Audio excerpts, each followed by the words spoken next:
Primeval. Good show. Or is it? Yeah, come on, you know it is. Hello, my name's the Doctor. You're watching Hadley. Reverse the polarity.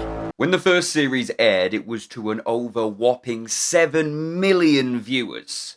And granted, while that number did drop over the course of the show, it outperformed Shrek playing on BBC One the same day. If that is not a badge of honour, I haven't seen one. It did so well, in fact it was renewed for a second season before the first had even finished airing. The last episode aired the 17th of March 2007, and by June, big up to the best month of the year, the cast and crew were straight back at it, filming more. Now, in TV, it's a bit of an unspoken rule that the second series is arguably more important than the first. Now you have to prove it wasn't a fluke. They have to not only match the quality of the original, but continue its plot, theming, and characters in a natural way.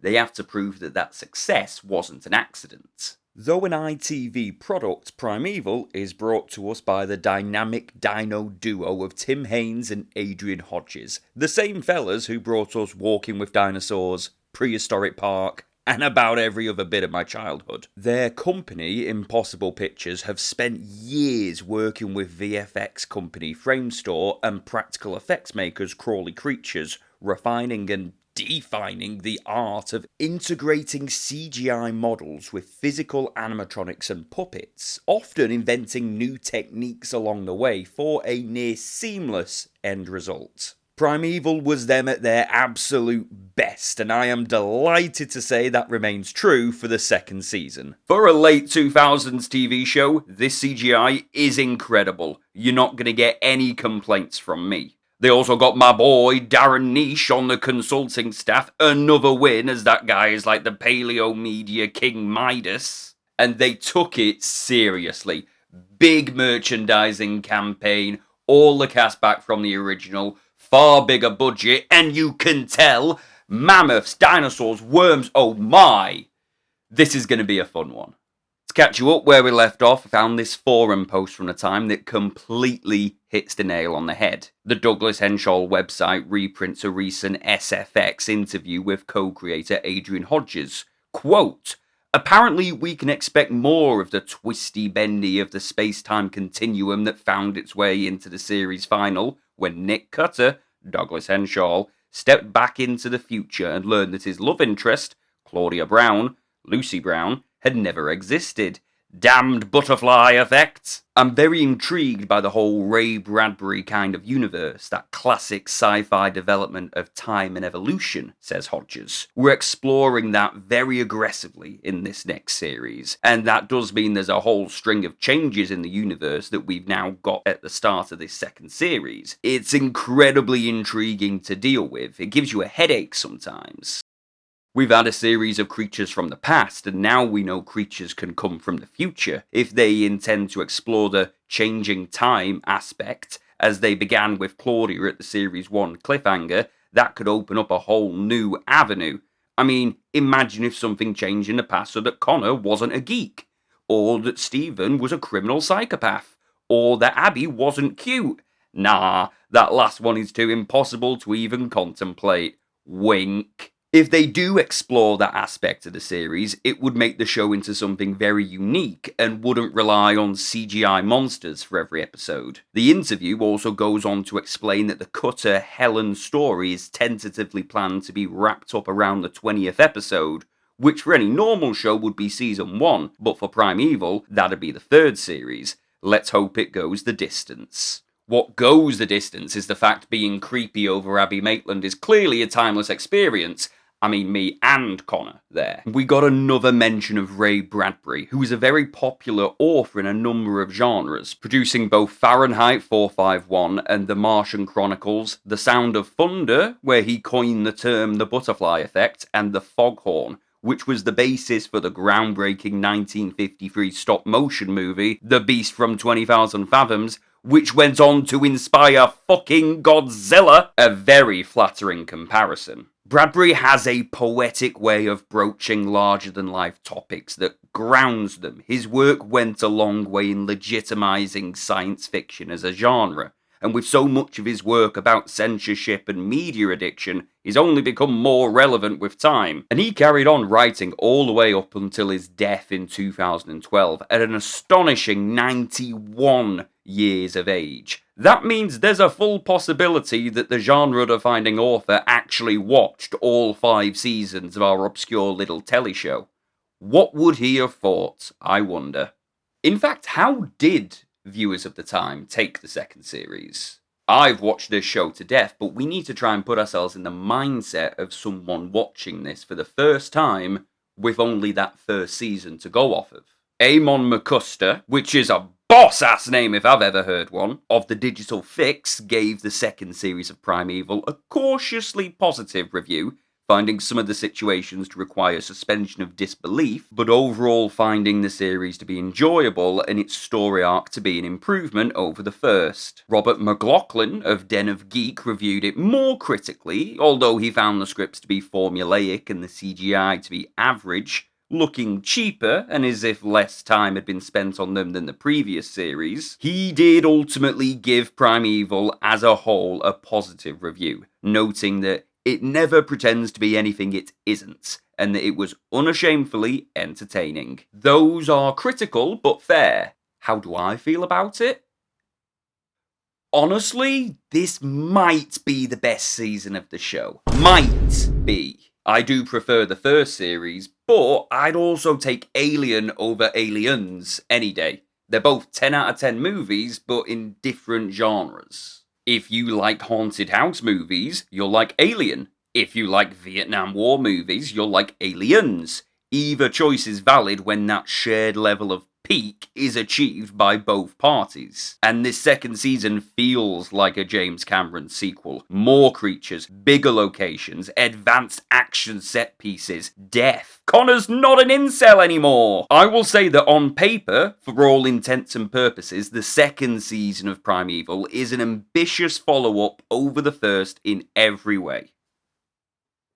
But what was wrong with the classic? I want to avoid these videos being just a series recap. I don't want you to feel like this or the previous video can be used as a replacement for watching the show yourself. So I want to emphasize that this is basically just a review. I'm giving my opinions, exaggerated in some cases, but also utilising the show to talk about other things that I find super interesting. So there will be a few tangents here and there. I'm not sorry about it, because frankly it's good for you to learn new things. We only had one negative comment on that last video, and it was from someone with an anime profile picture, so I'm counting that as a win in my book. And I'm astounded and grateful by how much reception that video got. I loved making it, but even more so, I loved getting all the comments. People from all walks of life coming out of the woodwork to talk about this obscure bit of our shared childhood from nearly 20 years ago. If you're as desperate for new Primeval content as I am, just go read the comments under that video and you will feel like the fanbase is alive and breathing. Let's settle in. It's the 12th of January, the crisp of the new year. You're in the living room having your chippy tea. The whole family's there. You've got ITV on. It's been You've Been Framed, Harry Hill's TV burp, and now a Haven Holidays caravan appears to let you know what time it is. Let's take a look at Primeval 2.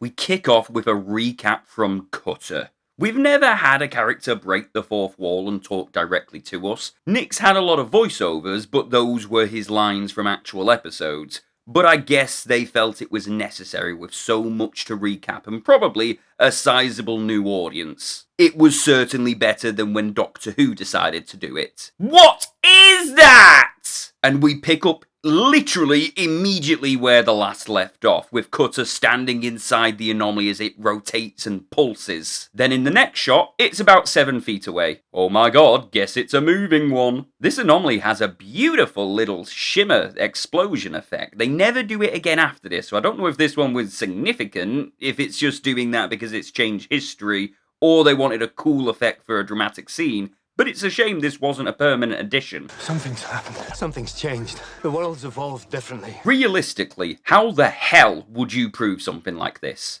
The oft talked about hypothetical of no way of communicating that you've been mistakenly thrown in the insane asylum comes to mind. Every word out of your mouth makes you look madder. But surely if they have this unanimous rule to not kill prehistoric life to avoid this kind of change happening, you'd think they'd be a little more open-minded about listening to him. Yeah, he sounds mad and Lester's always thought he was a bit mental, but surely the team knows him well enough to know that when he says something is wrong, something is usually wrong. And the musical sting here always physically hurt, like I'm going insane with him. As the audience, we are just as disorientated and confused as he is. Each new revelation hitting like a stab in the chest. The choice to portray this first scene entirely from his point of view really does well for the immersion. It's an instant hook that makes me put down my chippy tea and lock into what we're watching. Welcome to the Anomaly Research Centre. The Home Office had previously been the base of the show, as was Cutter's. Both of those are gone now, and the main stage is this sterile, empty-feeling government complex. Even the shopping centre where the majority of this episode takes place shares this antiseptic, harsh hospital lighting, contrasting the first series, which repped a darker, warmer ambience. We're in Cutter's boat, we are on the defensive, we miss what we had, and don't like what it's been replaced with. No, you mean the Home Office? No, we moved from that place ages ago. So they were at the Home Office in this timeline, but left it earlier on. So that may mean that the arc was always going to happen, but has been changed to occur earlier. By this logic, could we presume other parts of the timeline have been accelerated as well? Have the characters grown? Do they know more about the anomalies now? And what changed in the bigger scale of things? Who's Prime Minister? Are the Twin Towers still there? Did Big Bird die in the Challenger explosion? Oh my god, has anyone checked on her arm bay? This is their universe that's changed, by the way. I want that distinction known. I remember a lot of people at the time on forums, that's what we used before Facebook groups, discussing whether Cutter had passed into an alternate timeline or changed his current one. And that is to say, this isn't a multiverse thing, there's no going back. This is still the Prime universe, it's just been rewritten. Oh my god, I love bowling. I am fantastic at bowling, and you know what they always say, that nobody's good at sex and bowling, it's always one or the other. Well, that, my friend, is true.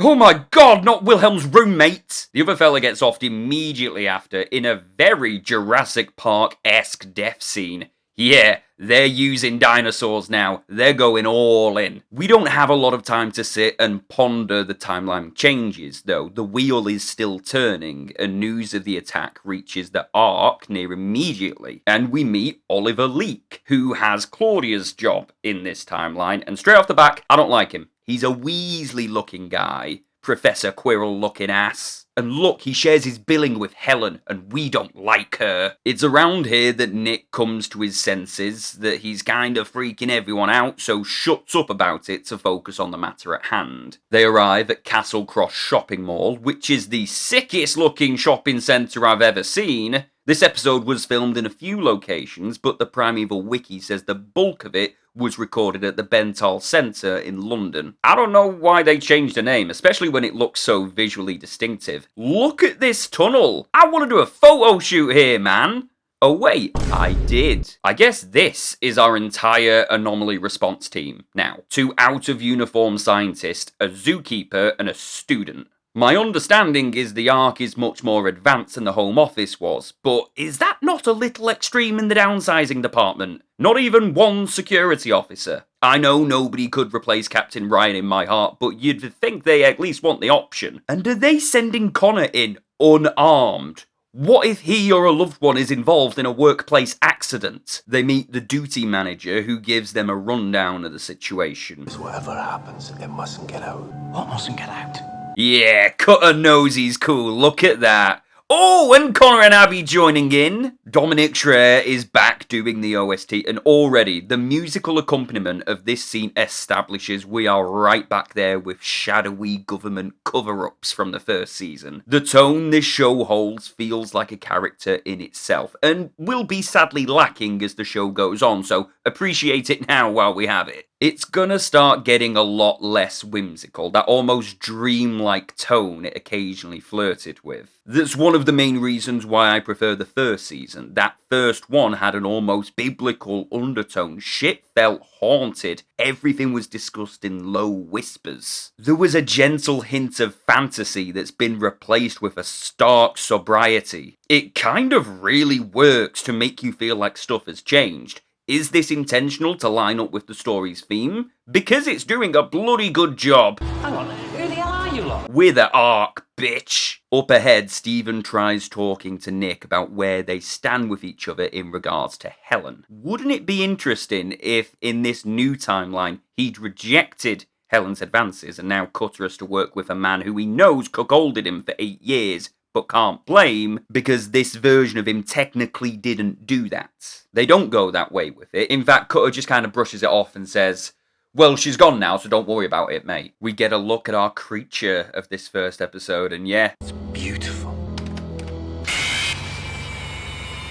I said it was beautiful, I didn't say it was friendly. They have proven that they can run a successful series about prehistoric megafauna in the modern day without using dinosaurs. So finally actually using them feels like a victory lap. And this shot is reminiscent of the blurred Gorgonopsid photo in the first season's premiere, keeping this elusive cryptid roles for the animals going. This is the first true dinosaur to appear in the show, and they make sure its arrival is known. These are full-on Jurassic Park raptors. They're never given a species name, just the generic raptor label that every media seems to hide behind. But to be fair, they kinda did this with the Gorgonopsid as well, referring to an individual with its family name, not its specific genus, because they probably wouldn't know that shit without time to study it properly. Knowing what they're dealing with, they start searching the mall for the anomaly, while Connor sneaks off, unarmed, in a building he knows has a killer raptor stalking the halls, to go get a slushie. I'm not angry, I'm just sick of this, mate. As they round the corner, the anomaly theme beautifully rises to life and Cutter is reunited with the source of all of his turmoil. Gets me every time. Me too, man. Me too. Abby follows Connor, so I'm thinking, oh, good, someone's got the sense to not split up. But then she hands him a fiver and buggers off again. Have IQs just dropped sharply while Cutter was away? Oh my god, it's the slush puppy monster. What the fuck did you think was going to happen? I cannot imagine the texture of bubblegum getting stuck in teeth like that. I love the quills lining its back that rattle when provoked. And at this time, this kind of feathering was controversially progressive in the mainstream, with a lot of movies of then and now, let's be honest, still sticking to the scaled dinosaurs because that's what they grew up with. So for a big budget TV show to portray them like this was bloody woke at the time. It's not fully feathered, but it is very in line with the show adapting real-life traits and monsterifying them for its animals. Even when the show does give in and use dinosaurs, they're still so specifically primeval coded that they feel very distinct to other mainstream depictions at the time. Oh, I ate that. What? Brain freeze from the slushie. Oh, someone hit him! Cutter believes they can trap the raptor using other shutters, while Stephen wants them to go get more firepower. But he is stern about this. He has lost one friend to the effects of changing the timeline. He's very determined about not killing these creatures now. But this discussion is interrupted because nobody thought to tell the cleaning staff that they should probably go home. Connor and Abby are left to escort him out, while Cutter gives Lester the sit rep, confirming it's an anomaly and a creature incursion. He's left with having to explain to the owners why they can't reopen until the situation is resolved, to which Leek then chimes in, proposing hiring a public relations manager. We'll come back to that. Nick and Stephen track the raptor to a laser tag area, which I can confirm the Bentall Centre does unfortunately not have. I got a shiny in the primeval tunnel. Yo!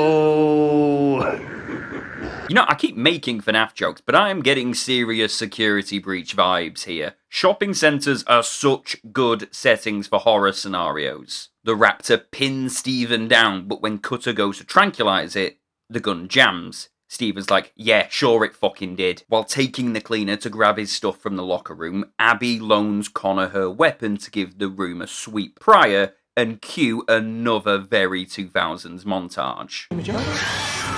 Why the fuck was that in there? You see him unlock it. That baby raptor had not just wandered in accidentally and got stuck. Someone put it in there. And this poor guy is on the floor bleeding out and they just breeze past him like it's nothing. I like that the baby has a softer design. It doesn't have those rattling quills implying that they come in during puberty. It's an attention to detail that I like. When media portrays baby animals as actual infants and not just reuse the same CGI model, just scaled down. Lions look totally different when they're infants compared to adults. Of course, dinosaurs likely had that same sort of physical diversity. Hell, there's even some cases where age morphing is so extreme that we've actually confused adolescents and adults of the same species as separate taxa altogether. Suchomimus and Dracorex might not exist. I've got it.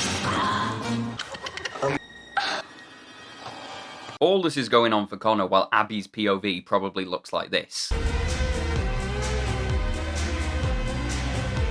Why is Connor being so annoying in this episode? This better not be what he's like for the rest of the series. He's gone from one of, if not my favourite, to the most annoying contrived character in the show. I'm gonna be honest, I am not sure I trust him alone with her unconscious body. I'd consider myself an accessory. He eventually does get the baby, but if shot with the dosage required to put the adult down, that poor thing probably died of heart failure immediately. And there's this really eerie bit where Cutter and Steven walk past on a monitor, round a corner, and then appear in front of us. They have a little discussion about the supposed failure of the gun, where Steven basically accuses him of trying to murder him. Then, seconds later, the raptor passes by the same monitor, meaning it is absolutely just around the corner from them right now, but they don't know it. I'm gonna go out on a big old stretch here. Maybe this means something, or maybe I've just been rewatching the same show for damn near 20 years. But they chase after the raptor, and I don't know if this is of any significance or not, but this mannequin on the top display is wearing Claudia's exact outfit from the Pteranodon episode. I've never seen discussion about this, so I consider maybe it is a coincidence, but rewatching it again as an adult, I really think it's significant. A blank-faced mannequin. Claudia is lost. Everything is here but her. And what happens to it? It gets taken down by a dinosaur, a creature from the anomalies. In this one shot, you're seeing Claudia Brown being erased from history by the anomalies.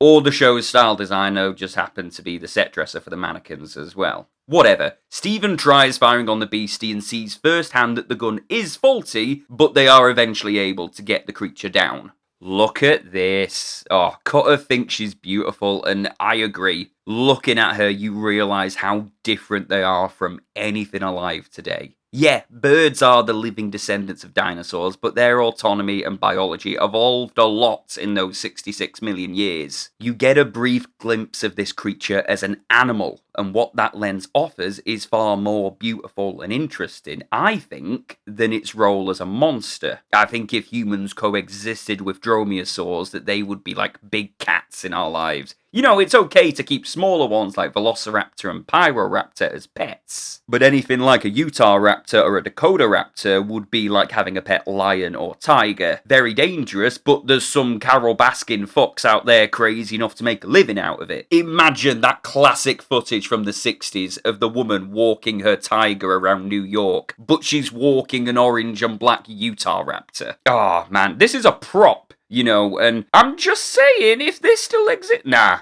I hope this is preserved in a museum somewhere. It absolutely deserves it. Connor meets back up with them, touches base about everything that's gone on, but when he brings them up to the locker room, the cleaning bloke from earlier is just gone. See, one adult raptor is a problem, but the presence of a baby implies both of its parents could be present. This could mean the father dragged off his body to have a scran, but if that's the case...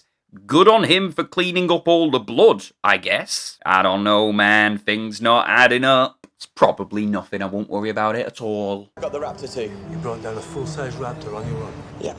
He's nearly full size. Is she going to be alright? I mean, he's not wrong. He took down a full-sized velociraptor. It's you guys who are off fighting the Gigantamax ones. They start bringing the two unconscious raptors back to the bowling alley, following the assumption that they are dealing with a family group, and store them there and sit in wait of the third. Oh my god, that thing is fucking adorable. If anything happens to this baby raptor, I am killing myself and then everyone else. What are you doing here? You're supposed to be looking after Abby. I thought you were doing that. Well then, when you came in and saw him, did you not think, oh shit, and rush back? Honestly, Connor's behaviour on this mission warrants just as much reason for his dismissal from the team as leaking classified information did earlier. He's a danger to himself and the people around him. He isn't specialised to contribute anything that Cutter couldn't. Send him home. These shots of it moving through the mall is a great way to save on budget. It's implying the presence of the raptor in a creepy, but more importantly, cheap to produce way, which means the special effects budget can be saved for the scenes it actually has interacting with the cast. Creativity works best under restraint, and this show really knows that. By my count, there is only one shot where you see it alone. This one, which is mid-chase sequence and flagged on either side by low frame rate security cam footage.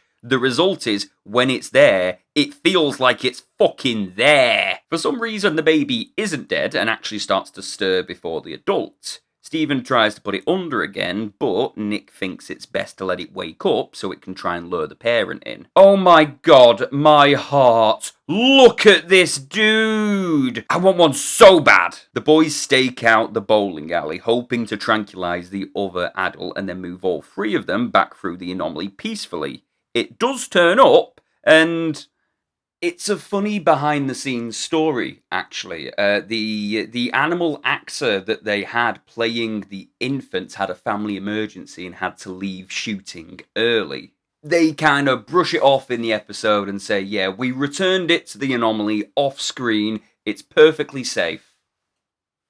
I promise that's what happened. Abby wakes up at the absolute worst moment, and the raptor... Oh, what a shot! Get in! They're able to get 2 shots of tranquilizer into it, but it still gets away. How is this thing standing? 1 shot was enough to knock the first out. Why is it suddenly not working now? But this sends Stephen off on a hissy fit, who is whinging that they're too dangerous and they should be using live ammunition. We've killed creatures before and nothing's happened. Yeah, how do you know that? That's a good point. Nick wasn't affected by the timeline change because he was outside of his time stream when it occurred, but potentially, every time one of these creatures doesn't make it back home, it should be causing a timeline change. And one that our characters wouldn't notice because they'd have all been affected too. That's cool. Imagine if they showed us, the audience, the changes, but never drew attention to it in the show until Nick finally started to notice them. Small stuff, like the Gorgonopsid dies and suddenly Stephen has brown eyes instead of blue. They track the raptor to the car park, and this sequence has no purpose other than to just look sick. It doesn't further the plot in any way, nobody gets killed, and the raptor just heads back inside of its own accord. But the banter's funny, the action's good, so by all means I recognise what it is and have no qualms about its inclusion. Did Cutter just twat a raptor in the face? Fuck yeah, man! This bit is funny, but I still don't forgive it for eating the baby. Not that it did that, the baby is fine. Connor, for fuck...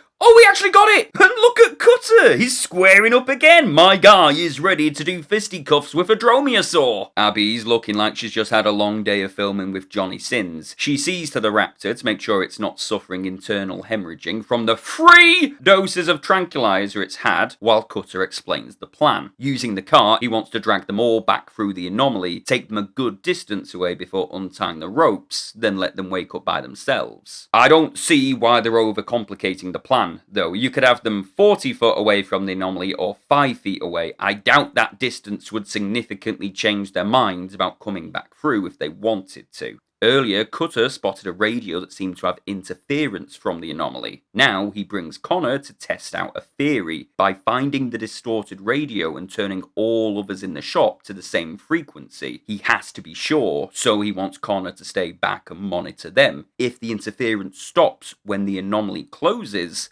they might be onto something. If anomalies do interfere with radio frequency, it would be possible to build an anomaly detector out of radio technology. As he's readying the plan, Abby pulls him to the side. She says flatly to him that she wants to believe him about Claudia and the changes, that she trusts him and is willing to listen, but it's hard to.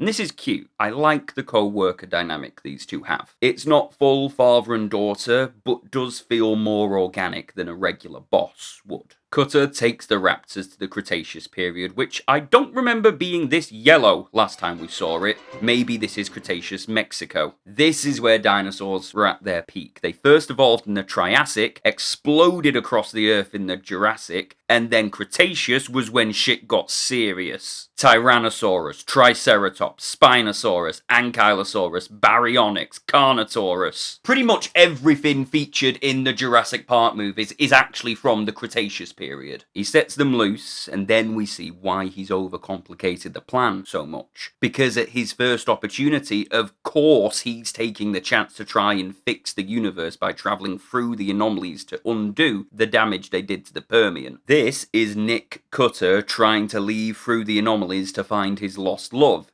This time under entirely different circumstances. But Steven anticipated he'd do something like this and tells him so. He's a person always trying to find ways to live in the past because he's miserable in the present. He wasted 8 years of his life grieving for Helen, and for what payoff? Does he have another 8 years to go, travelling through the anomalies trying to fix history and likely causing infinitely more problems in the process? He's got a point, but they should have waited for this heart-to-heart until they were back through the anomalies, because the Raptors are no longer in their cart, because of course they're not. The anomaly starts closing and all 3 of them leg it. Oh my god, it's closing. Oh my god. Oh, it's going to cut him in half. Jesus Christ. Oh my god, that is graphic.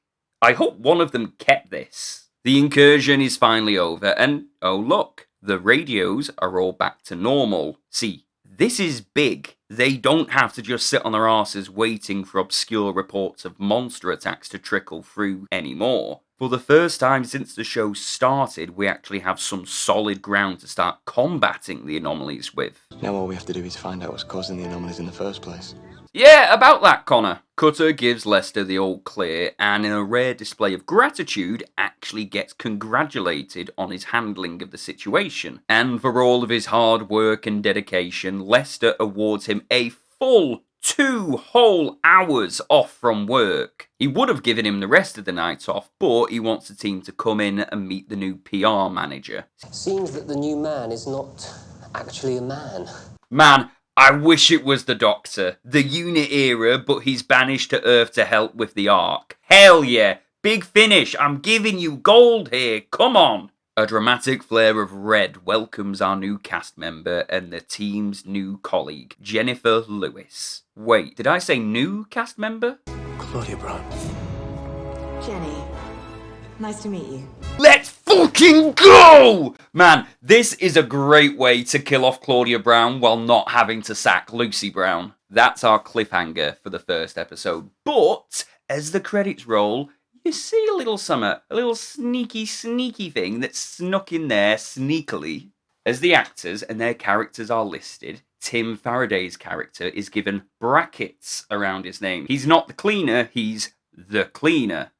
I'm sensing weavings of a plot. It's a memorable first episode. There's a lot more action, more chase sequences, even quicker camera jump shots than we're used to. And that's the reason I drew the comparison to James Cameron earlier. So far, it's on par with the quality of the first season, and I'm gonna say it outdoes it at certain points. Look, the first series of Primeval is some of my favourite TV of all time. But I would rather watch this episode than the fucking Mosasaurus in the swimming pool. This is just the first episode, but so far I think we've hit the ground running. I found in the comments a lot of people on that last video would re-watch the episodes in tangent with mine. If you're doing that now, tell me. Tell me how it fares. It's the 19th of January 2008 and episode 2 starts with... Bloody hell, what's with the racially charged music? Is Helen about to tell us that she comes from a land from a faraway place where the caravan camels roam? When the wind's from the east and the sun's from the west and it's barbaric, but hey, it's home? I miss Robin Williams, man. I've reflected a lot in these videos on my childhood crush on Abby, and while I'm finding it's definitely still there, I don't want it to come across like I'm sexualizing Hannah's spirit, or implying her role is watered down to just being eye candy. So, in the interest of fairness, I think it's only right to mention that Helen's tits are immaculate in this scene. What? Claudia's gone, they need someone to be the show's resident MILF? Resident MILF. Sorry. This looks like the same location used last episode for the Cretaceous. I'm going to take that at face value and deduce that she was probably on her way to that anomaly and just missed it. When a pteranodon shows up, and it's the same species we encountered at the golf course, this confirms the area as at least the same time frame. She tries stealing its eggs for lunch and gets fucked up by it. I don't entirely understand what it does to her. She tries cutting it as it flies overhead and then her leg's bleeding? Maybe she got a leg cramp or something. Either way, it sparks an idea that I definitely can't show on YouTube. And when did she get time for a haircut? Though, I suppose we have no idea how long this has been for her. Time isn't relative. The events of the first series could have been years ago for her. Back with the crew, we're picking up shortly after where we left off, with Cutter shook. I know that you think that your name's Jenny Lewis, but you're actually a woman called Claudia Brown. He is just coming across as insane. To me, this brings to mind ideas of fate and destiny. If this really is a completely different woman, what are the chances that she would end up working in the same office as Claudia Brown? I'm reading it as Jenny, Claudia, whoever, is always supposed to end up working with the Ark. That much is a fixed point. But as the Ark has occurred later in this reality, likewise, other stuff has been pushed around to occur earlier. That's fascinating. She wasn't at ground zero with the Forest of Dean anomaly, but she still ended up with them. That's not a coincidence. It lights the mind up with possible implications for both Cutter and the audience. There's a Reddit post that does the rounds every so often about how insanity comes from cosmic horror. It's a bit of a long one, but I'm gonna read it. People, especially gamers, get Eldritch Madness wrong a lot, and it's really such a shame. An ant doesn't start babbling when they see a circuit board. They find it strange. To them, it is a landscape of strange angles and humming monoliths. They may be scared, but that is not madness. Madness comes when the ant, for a moment, can see as a human does. It understands those markings are words, symbols with meaning, like a pheromone, but infinitely more complex. It can travel unimaginable distances to lands unlike anything it has seen before. It knows of mirth, embarrassment, love, concepts unimaginable before this moment, and then it's an ant again. Echoes of things it cannot comprehend swirl around its mind. It cannot make use of this knowledge, but it still remembers it. How is it supposed to return to its life? The more the ant saw, the harder it is for it to forget. It needs to see it again, understand it again. It will do anything to show others, to show itself. Nothing else in this tiny world matters. This is madness. And it's akin to what Cutter is going through. He's right, he knows he's right, but there's no viable claim to explain the truth without sounding like a madman, because it's a mad situation. Extraordinary claims require extraordinary evidence. Connor rescues him, and thank God, because even I was getting second-hand embarrassment from that encounter. After such an annoying performance out of him in the shopping centre, him being the mature one and convincing Cutter to stay quiet about it until he can gather evidence of what's going on is much appreciated. As it turns out, though, Miss Lewis doesn't have a clue about what the Ark actually does. Makes sense that a high-profile government organisation like this would be knee-deep in NDAs, but you'd think they'd maybe give her a debrief before just chucking her into the fold. Classy, very classy. Lester, you old dog. Yeah, Cutter, you've been cooked by your student, now you're getting cooked by your boss. Come on, man, sort it out. The next day, we cut to... Oh, God. I just remembered what episode this is. You know that one episode in every show that no one talks about because it leaves absolutely zero impact? It could be a core, early episode, but whenever you think of the show, your brain just skips it. In Sherlock, it was The Blind Banker. In Avatar, it's The Great Divide. In Primeval, it's the worm episode. But don't worry, we have a lot more of those in later seasons. This is the Exchange Tower in the Isle of Dogs harbour. And we are following Terry and Shelley, two office workers getting ready to do a big investment presentation. Elsewhere, a ladder shakes a little, but then becomes absolutely still as the anomaly opens right on it. I thought this was like an Eye of the Storm thing, where the anomaly would close and the ladder would return to its original space and time. But if you look very closely, after a few moments, you can see it slowly start to fade away. More sci-fi channels need to talk about Primeval. I'm just a reviewer. I need someone more intelligent than me to explain what this means. Roanoke Gaming, get on this. Something very cool starts to happen, though. That little rant I had in the first video about the atmosphere on the other side of the anomaly, it's like someone on the creative team had the exact same idea. Gas starts pouring through and looks ominous as shit. Within moments, the entire 15th floor is knee-deep in gas. Oh, fuck off, man. It's gas, not water, so I'm not as freaked out, but fuck off. Wilhelm's dad! Oh my god! Terry and Shelley's presentation gets interrupted by the fire alarm. What kind of fucking idiot do you have to be to ignore a fucking fire drill? If you're in an important meeting and think it's a false one, I can understand, but fucking surely you double check with someone outside that it is a test. This is only 6 years after 9/11. Fucking idiot. Nagata beer isn't a real beer brand, which means I can do this on camera and YouTube can't shout at me.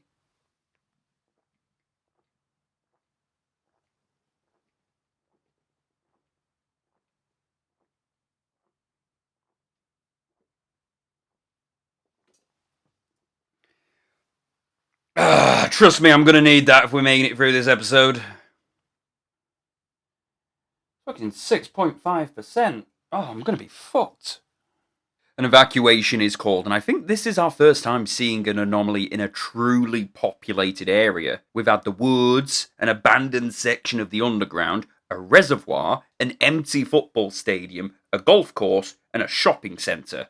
All of which were empty, so though the home of the Ark, is definitely conscious of keeping the public in the dark, it's not had to be their highest priority. Hence why we now have Jenny to do public relations exactly for situations like this. Do something. Alright, I'll go and see what's going on. Can you not see the smoke? And then they are surprised when they open the glass door and see the smoke. Run, you idiots! Best case scenario, it's a fire. Worst case scenario, it's those fuckers from Peter Jackson's King Kong. Either way, why didn't you listen to the fire alarm? Terry gets got. Fucking good. Look at this shot. We see the two firemen empty the room, spot the anomaly, close up and pan the one in front. By the time it's done, the second one's vanished. I like that. That's creepy. Outside the Ark, it seems Connor and Abby are still living together as they're out at a video shop looking for a film tonight. My god, that takes me back. I hope VHS has a hipster revival like vinyl records did. You can already see it happening with things like Alien Romulus and Stranger Things. I just think some movies look better in low quality 4x3. Not everything was designed to be seen in excruciating detail. It lessens the magic when you can see the strings on the Dilophosaur's frills and the dodgy early CGI of otherwise beloved movies. CRT for life, man. I got mine. How about something romantic for a change? Romantic? Yeah. Connor, if the cute pixie wants to watch something romantic, you say yes. My god, who did this man get dating advice from? Michael Scott?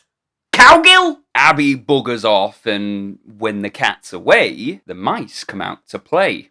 Connor gets approached by a woman who likes horror movies. This is Caroline Steele, played by Naomi Bentley. Liz from White Van Man. Blowy in the toilet. Sorry? And she is Connor's new love interest. I actually don't mind the Connor and Caroline pairing. Obviously, I prefer him with Abby, but it's cute to see someone a little more neurotypical, I guess, meeting Connor and thinking all his quirkiness is cute and fascinating. I like them, and not just because my partner and I look like you ordered them from Wish.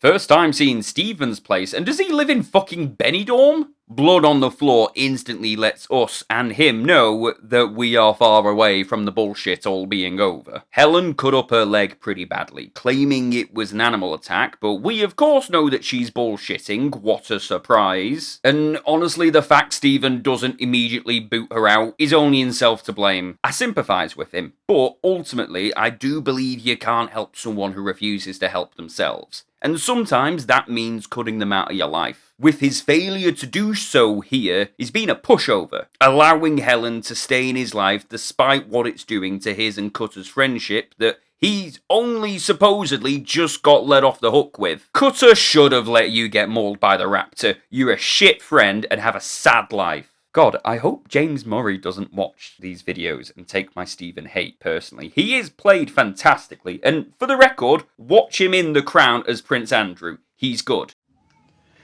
Or don't. Also, he's the same first and last name as Mer from Impractical Jokers. I think my least favorite body part would probably be my penis. Cutter, back in his nice-ass green jacket, gives Lester his proposal of using radios to track the anomalies, and he's given the go-ahead to start developing a prototype device. But before anything can start on it, news hits about the new incursion, with Jenny still being very doubtful over it being legit. Oh, thank God Rex is back. He wasn't in the first episode at all, so I was getting worried. My God, I used to have a bearded dragon. He was called Bastard, and he was a good lad. He was on my shoulder for most of the scripting of that first video. He passed away not long ago now. And on that note, we've recently had to surrender Peaches, our Tegu. Keeping a lizard that size, it's a lot of effort and a lot of money, and we have a newborn. So sometimes you just have to make these tough calls. I bring it up because we were actually extremely lucky, though, in that we were able to donate her to Who Zoo and Dinosaur Park in Telford, where she has a ginormous enclosure,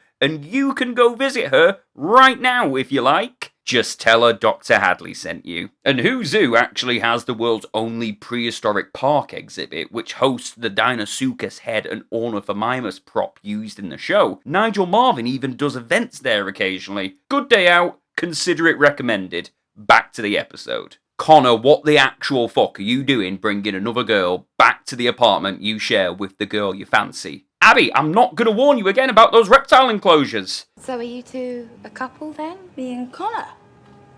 No, as if.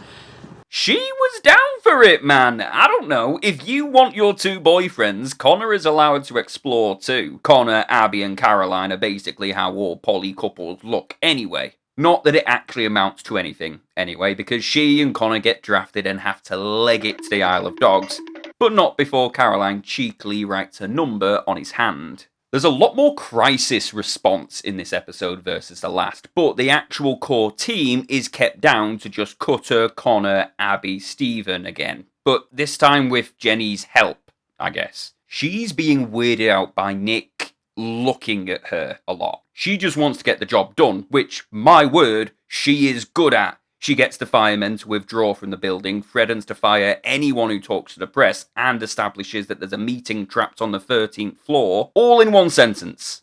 Classy. Very classy. This whole sequence of the two having a sit rep while approaching the building was shot as one take. And with so many extras around them, I can only imagine the effort that went into getting this shot. And it's not relevant to the plot that it was done this way, it is just a quality product made by people who care. So, this anomaly has opened on the 15th floor instead of on the ground. We've seen anomalies in the air before, but they lead to open skies on the other side as well.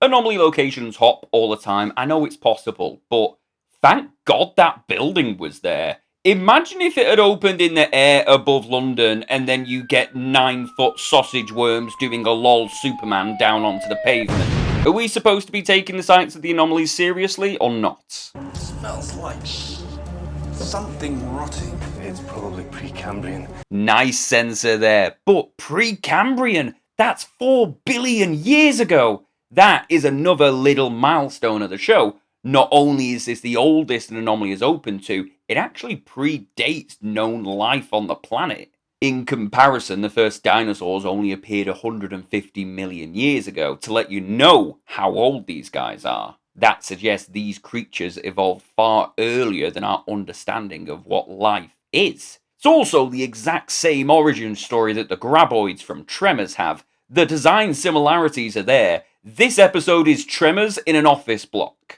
The worms had a short but nice build-up. Then they kind of spoil that by immediately showing the full design of the creature as soon as Nick and Steven encounter them. They don't look entirely dissimilar from an established species of prehistoric worm called a toa from the Cambrian period, 508 million years ago. And looking at these guys' fossils, it's a pretty clear match, but they never imply or reference it in the episode itself, and these fellas are way bigger than their Cambrian cousins, meaning it's probably more of a inspired by borderline fan theory than anything confirmed. Nah, realistically, I know exactly what these creatures are and where they came from, and I already said it. Peter Jackson's 2005 King Kong remake. I'm not joking. Darren Hawley, who also designed the future Predators, Raptors, and a hell of a lot of other creatures you're about to see, worked on the monster designs for that movie. So these things can't breathe outside of the fog. Like I said, a similar concept to the carnivorous anomaly, only this time a bit more relevant. The worms establish what would go on to become a kind of gimmick surrounding the creatures. The future Predator treated it seriously. It's a predator from the future. But going forward, it always feels a little like, this is the creature, and guess what else? These boys are heinous, though. I can smell this room. Can't breathe outside the fog. Okay, so just vent the building. I've lived in apartments my whole life. I know how these builds work. But no, we want to get them back alive, don't we? Well, good fucking luck with that. This fog is such a cool effect. Man, if I was stupid enough to be caught in that situation, those beers would be gone. It's giving Predator 2.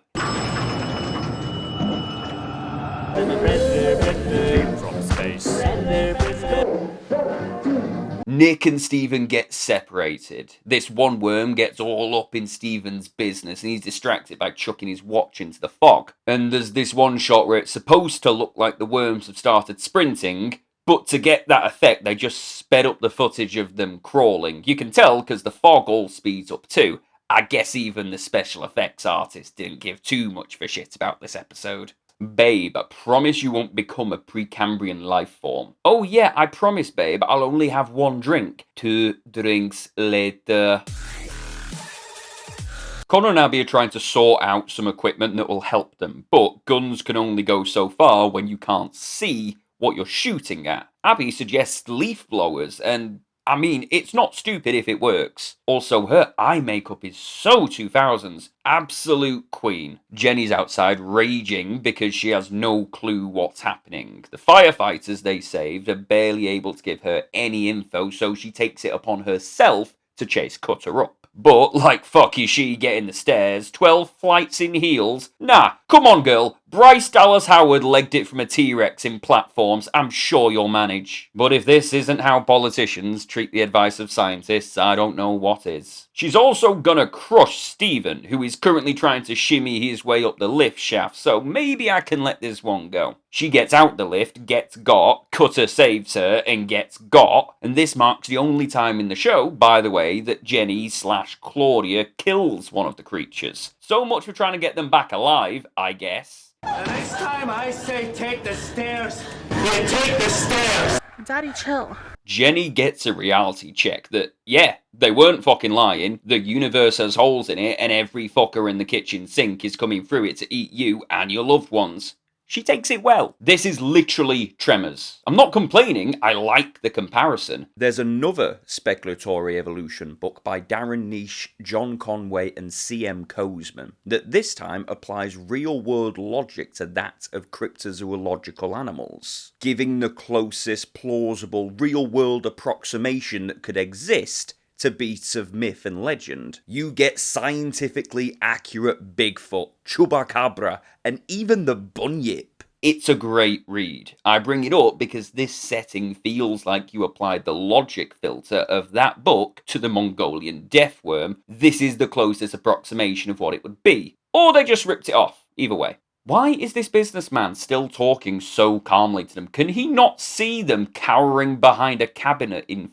fear? These guys must be good salesmen, damn. God, I'm sorry. I haven't said it. We're all thinking it. It does look a bit like an uncircumcised knob. The art crew arrive just in time, and this is a very underrated cutter fit. Plain shirt, katana, surrounded by smoke. Definitely the mad scientist at his best. Why wasn't this an action figure? I think we're alright now. Death from above. One of them starts trying to swallow Connor, and it's only Cutter, being very bloody accurate with that katana, that he's able to get out of it. They get the staff down to the lobby, and Shelley wants to know what's going on. Cutter just kind of brushes her off, though. He's in too deep. Normally, he wouldn't hesitate to expose classified information to victims, but this is a subtle way of letting us know he's past the whole the public's right to information thing, and onto the bigger problems that the anomalies represent. But we also get to see Jenny's true colours. Shelley's like, what the fuck were those things? And she's just like,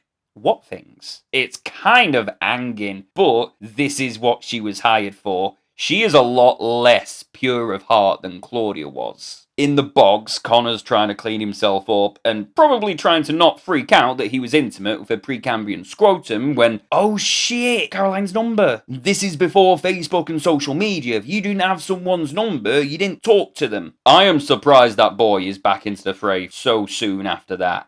Clocked out, gone home, gotten unreasonably drunk and called my mum. He brings up the very good point of just vent the building, but no, the whole complex is temperature controlled, so none of the windows open. Fucking progress, man. Just because you can make something rely on a computer system to run it, doesn't mean you should. I'm quiet about my opinions on AI, specifically because I'm scared the T-800 is going to come for me, specifically after the technological singularity. That is a real thing, by the way, look it up. But the most I'll say on the matter is I haven't been able to turn the lights on in my bedroom for 4 days because I don't remember the password for the bulb. Progress for the sake of progress must be discouraged. You know it's bad when I'm using a J.K. Rowling quote to critique modern day. So they want to heat up the building, but the temperature control is on the 15th floor, because of course it is. Cutter sends Hiccup and Astrid up to do that while he goes after Steven. He's stuck up on a table, and look, I've bullied this episode, I'll explain why at the end, but this is when the beasties are at their best. Nothing more than an alien shape moving through the mist. Now I'm thinking about it, it's also giving the water monster from Amnesia, how you never see what's chasing you if you fall into the water. It also looks a bit like Dune, and the music cues throughout the episode definitely lean towards that. The fog worms aren't bad in concept,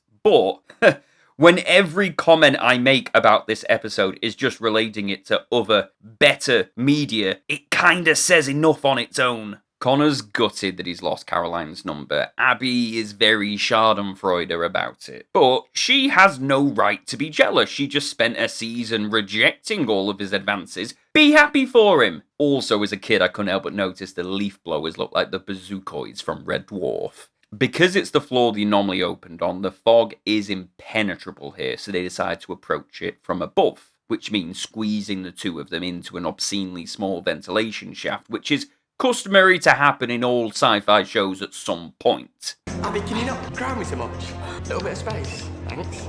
It should have been me, not him!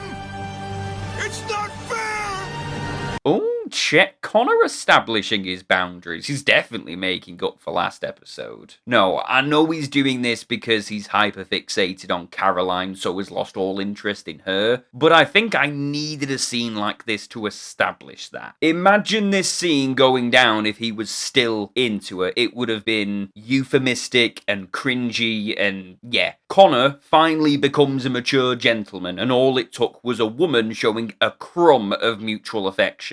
Abby boosts the temperature in the building up to a whopping 34 degrees, but gets snuck up on by one of the worms. Same time as Steven, so we have a nice little flash between of them both kicking the shit out of them, and there we go! Where was this Abby during Tom's rampage? She succeeded though, and the fog finally starts to lift, which results in...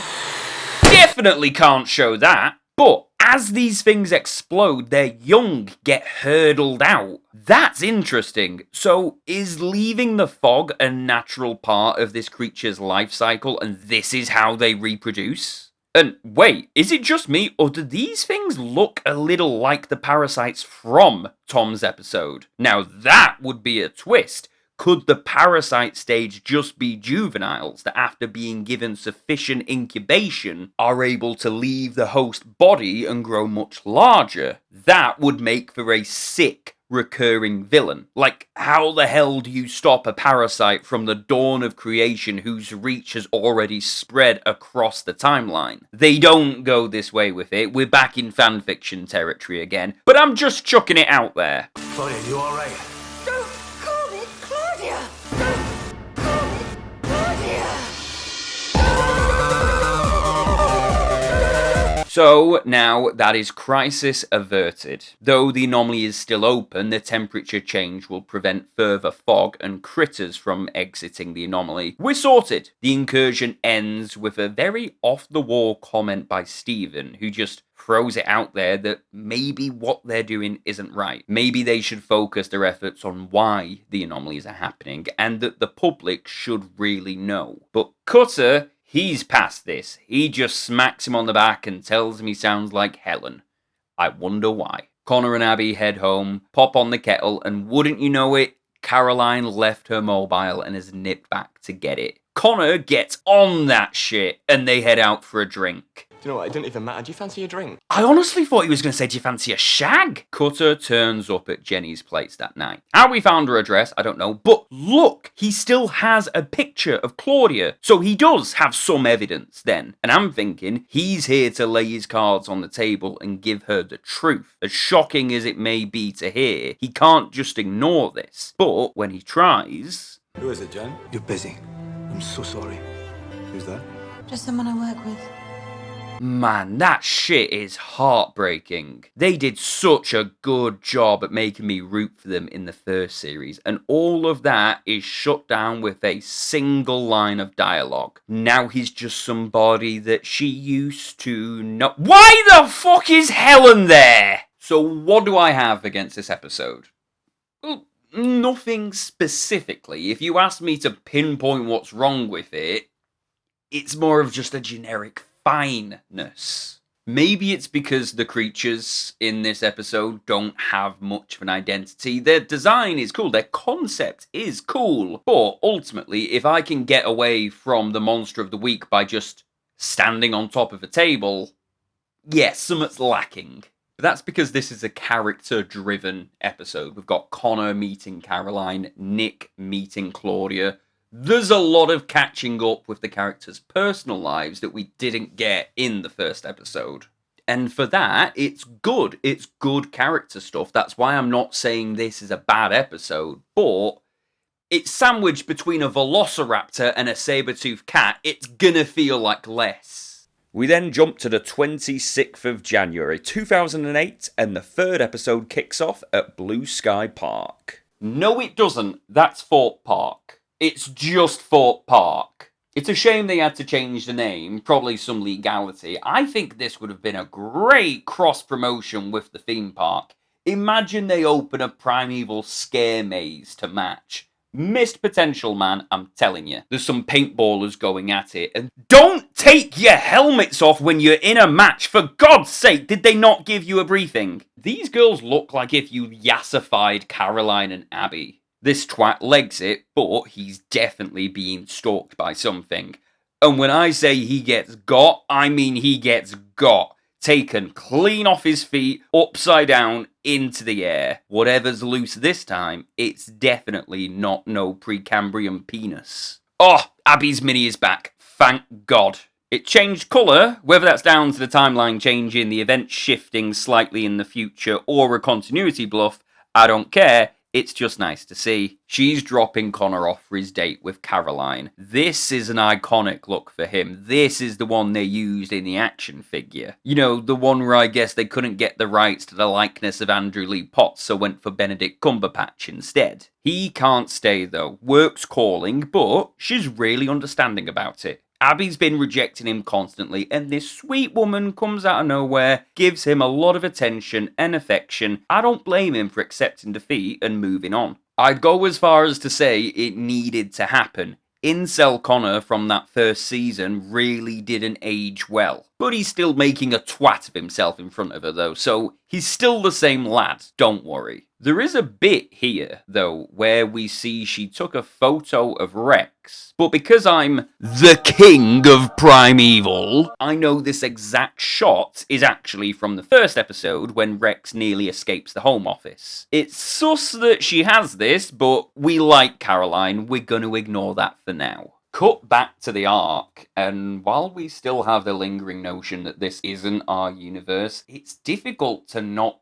feel proud with what happens next. Where after 9 episodes we've gone from only just discovering the anomalies to all of a sudden testing ways to track them. This detector is essentially monitoring the radio frequencies over the entire United Kingdom, with the plan that as soon as an anomaly opens, it'd disturb the localized field, which would be noticed by our satellites and forwarded directly to the Ark. In theory, they should know immediately when an anomaly opens and be able to get there, lock the area down before anything stumbles across it. Yeah, there's room for error. Frankly, a transmitter going down would probably prompt the same alert, but it's something. This show has always kept the audience on the front line of their understanding of the anomalies, so we feel like we've achieved something too. It does bring up the slight question of, why just the UK? Nothing from what we've seen of the anomalies would imply that they are a European exclusive phenomenon, but there's never been any mention of the Ark having overseas branches. So, do they only pop up in England? It's a question that does get an answer. Kind of. It's all in spin-off media. The novels Shadow of the Jaguar, The Lost Island, Extinction Event, and Fire and Water all tackle overseas anomalies. And of course, Primeval New World, the whole basis of that is the anomalies are now showing up in Canada.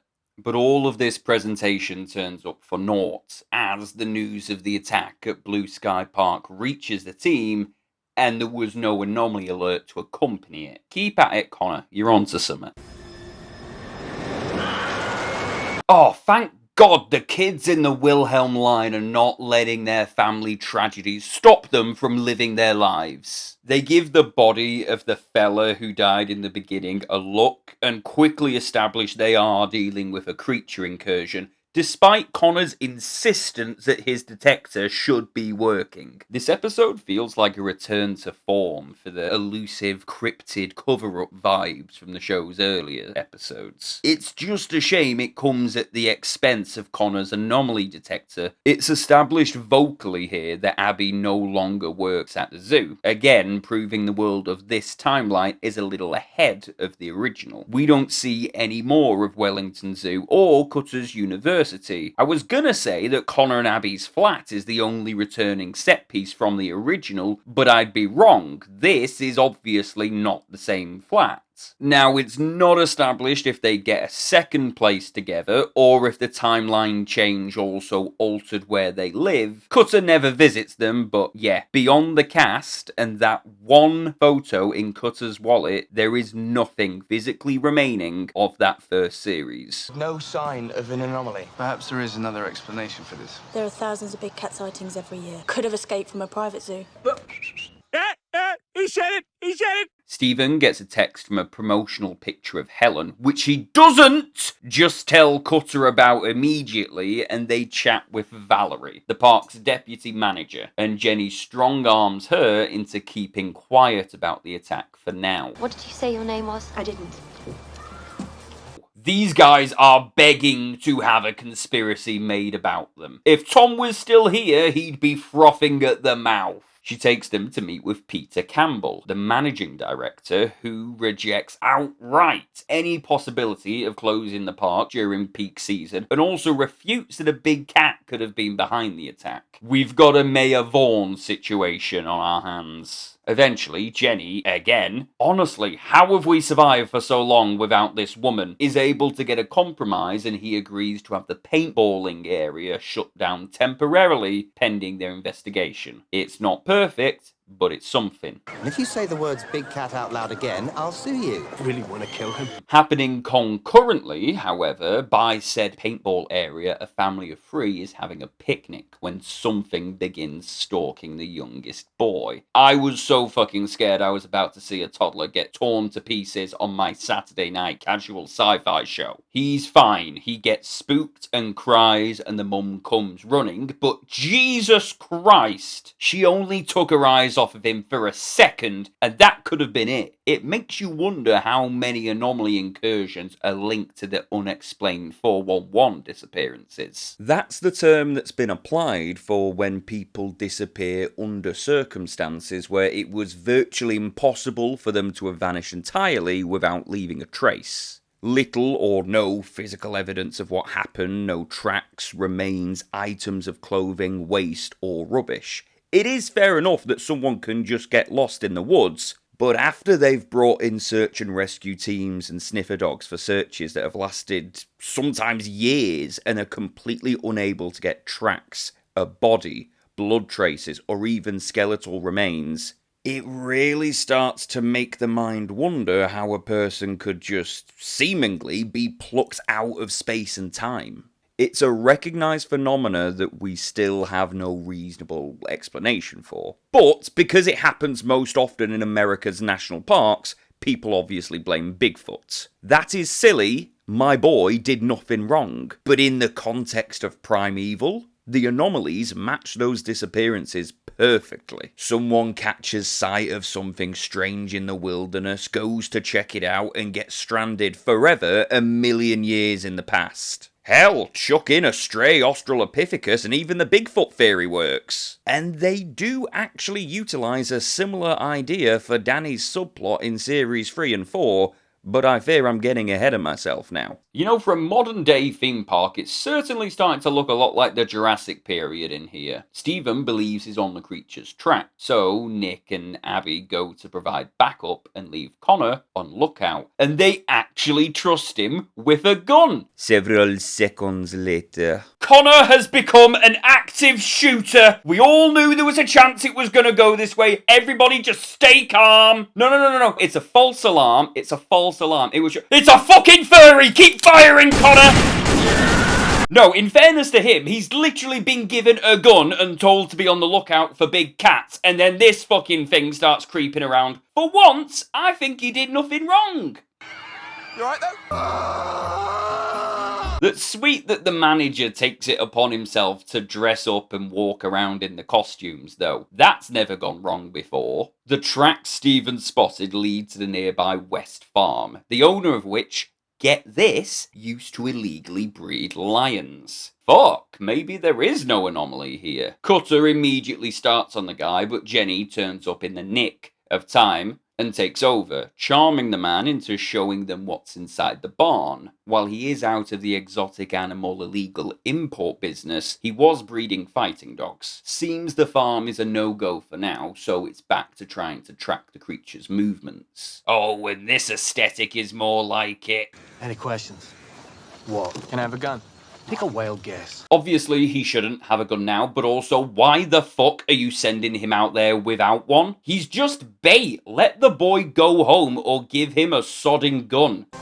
Although you do look really hot through these. It's infrared, Connor, not X-ray.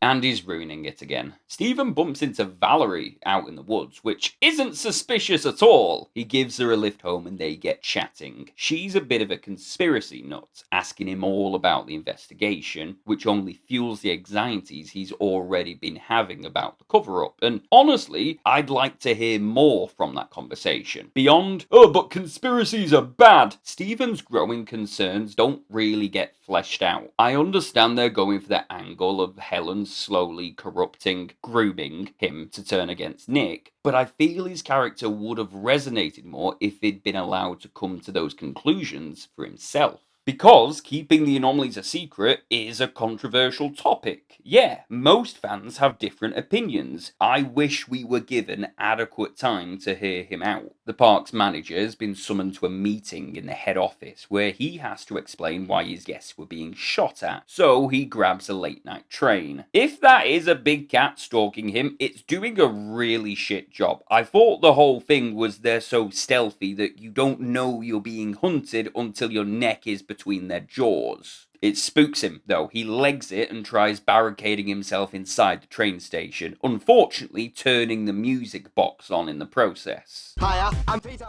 Keep smiling, keep smiling. Jesus Christ, look at the size of it! Great comparison with the paw right beside his head here. This is a creature incursion, there's now no doubt about that. Though I suppose it could be a liger. Have you seen how big those fuckers get? They get bigger than SaberTooths did. Actual SaberTooths, not this exaggerated one. And yeah, it's not spoilers anymore, we are dealing with a SaberTooth cat, a Smilodon, the OG. Notice I said cat because they're not actually tigers, they belong to the long extinct cat family of Mecharadontini. And even the title, SaberTooth Cat, is a blanket terminology describing this group, not an individual species. Smilodon is also probably not the correct term for it anymore, so I'm gonna stick to SaberTooth Cat for simplicity's sake. This bloke fucking pegs it, and the cat just walks across the line. That made me laugh as a kid. Not making me laugh now, it's actually kind of traumatizing because I know I'd have done the same thing. What I'm saying is, the actor, Rick Warden, is doing a great portrayal of a man scrambling for his life.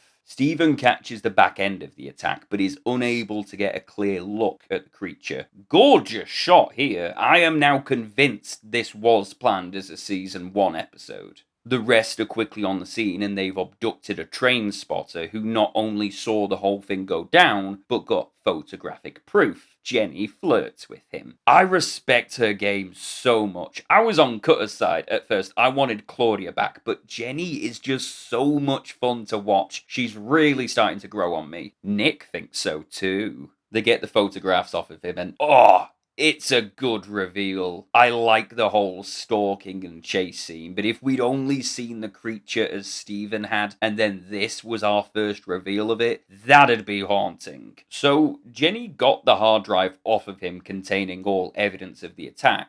But then in the next shot, there's a web page already hosting the images. Not sure if I misunderstood this scene or this was a mistake. I don't know. Other than that, I am absolutely loving the vibes of this episode. Next morning, we start off with an unusual shot here of the cat in broad daylight. I guess they have put off showing it for long enough, and this is more like how we're used to seeing our Series 2 animals. But it doesn't lead to anything important, and the mystique around the beast has been palpable so far. I'd have chucked this shot out altogether. The crew starts making plans to lay traps in the animal's territory, but Valerie turns up and seems very upset over this prospect, which isn't suspicious at all. Abby Maitland is JCB certified, just when I thought she couldn't get any better. But while digging this trap, they find a dead guy. No fucking time to worry about that though. Nature's best killing machine is charging towards you. Quick, better get in the shallow hole in the ground. Nah, I fucking love this. It's like ITV's answer to Aliens. I love seeing things from different time periods fight. They did it with the Gorgonopsid and Future Predator. Prehistoric Park did it with a fucking T-Rex and a woolly mammoth. The only crime of this scene is that it didn't last longer. Imagine if this had been our first time seeing the creature in broad daylight. Hey! Hey, come on! Come on! Come on!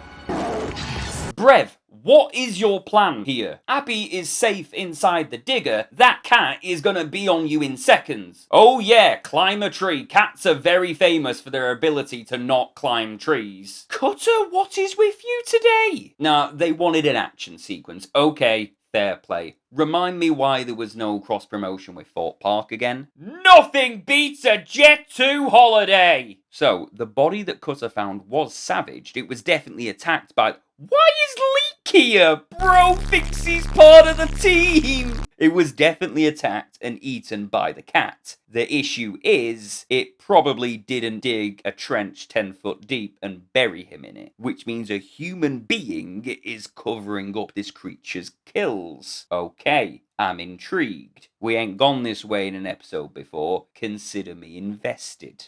They reconsider West, who Jenny, absolute balls on her, is trying to convince him to lie to the police and say he'd been keeping a lion by blackmailing him over his illegal dog breeding. She is pushing her luck there. Yeah, I imagine breeding dogs to fight is better on paper than housing a lion that's been responsible for multiple deaths, but it pushes him over the edge. Feminine charms can only get you so far. An unusual bit here where we have a human threat for a bit. Give me the gun. Connor gets a spade because he's so hilarious. But when actually confronted about the Sabertooth, he has no idea what they're talking about. Yeah, of course you don't, mate. But no, they check his property and he really is seemingly nothing to do with it, which means it's someone else housing it and disposing of the bodies. Cutter is exhuming the corpse they found and digs out the man's wallet, containing a photo of him and Valerie.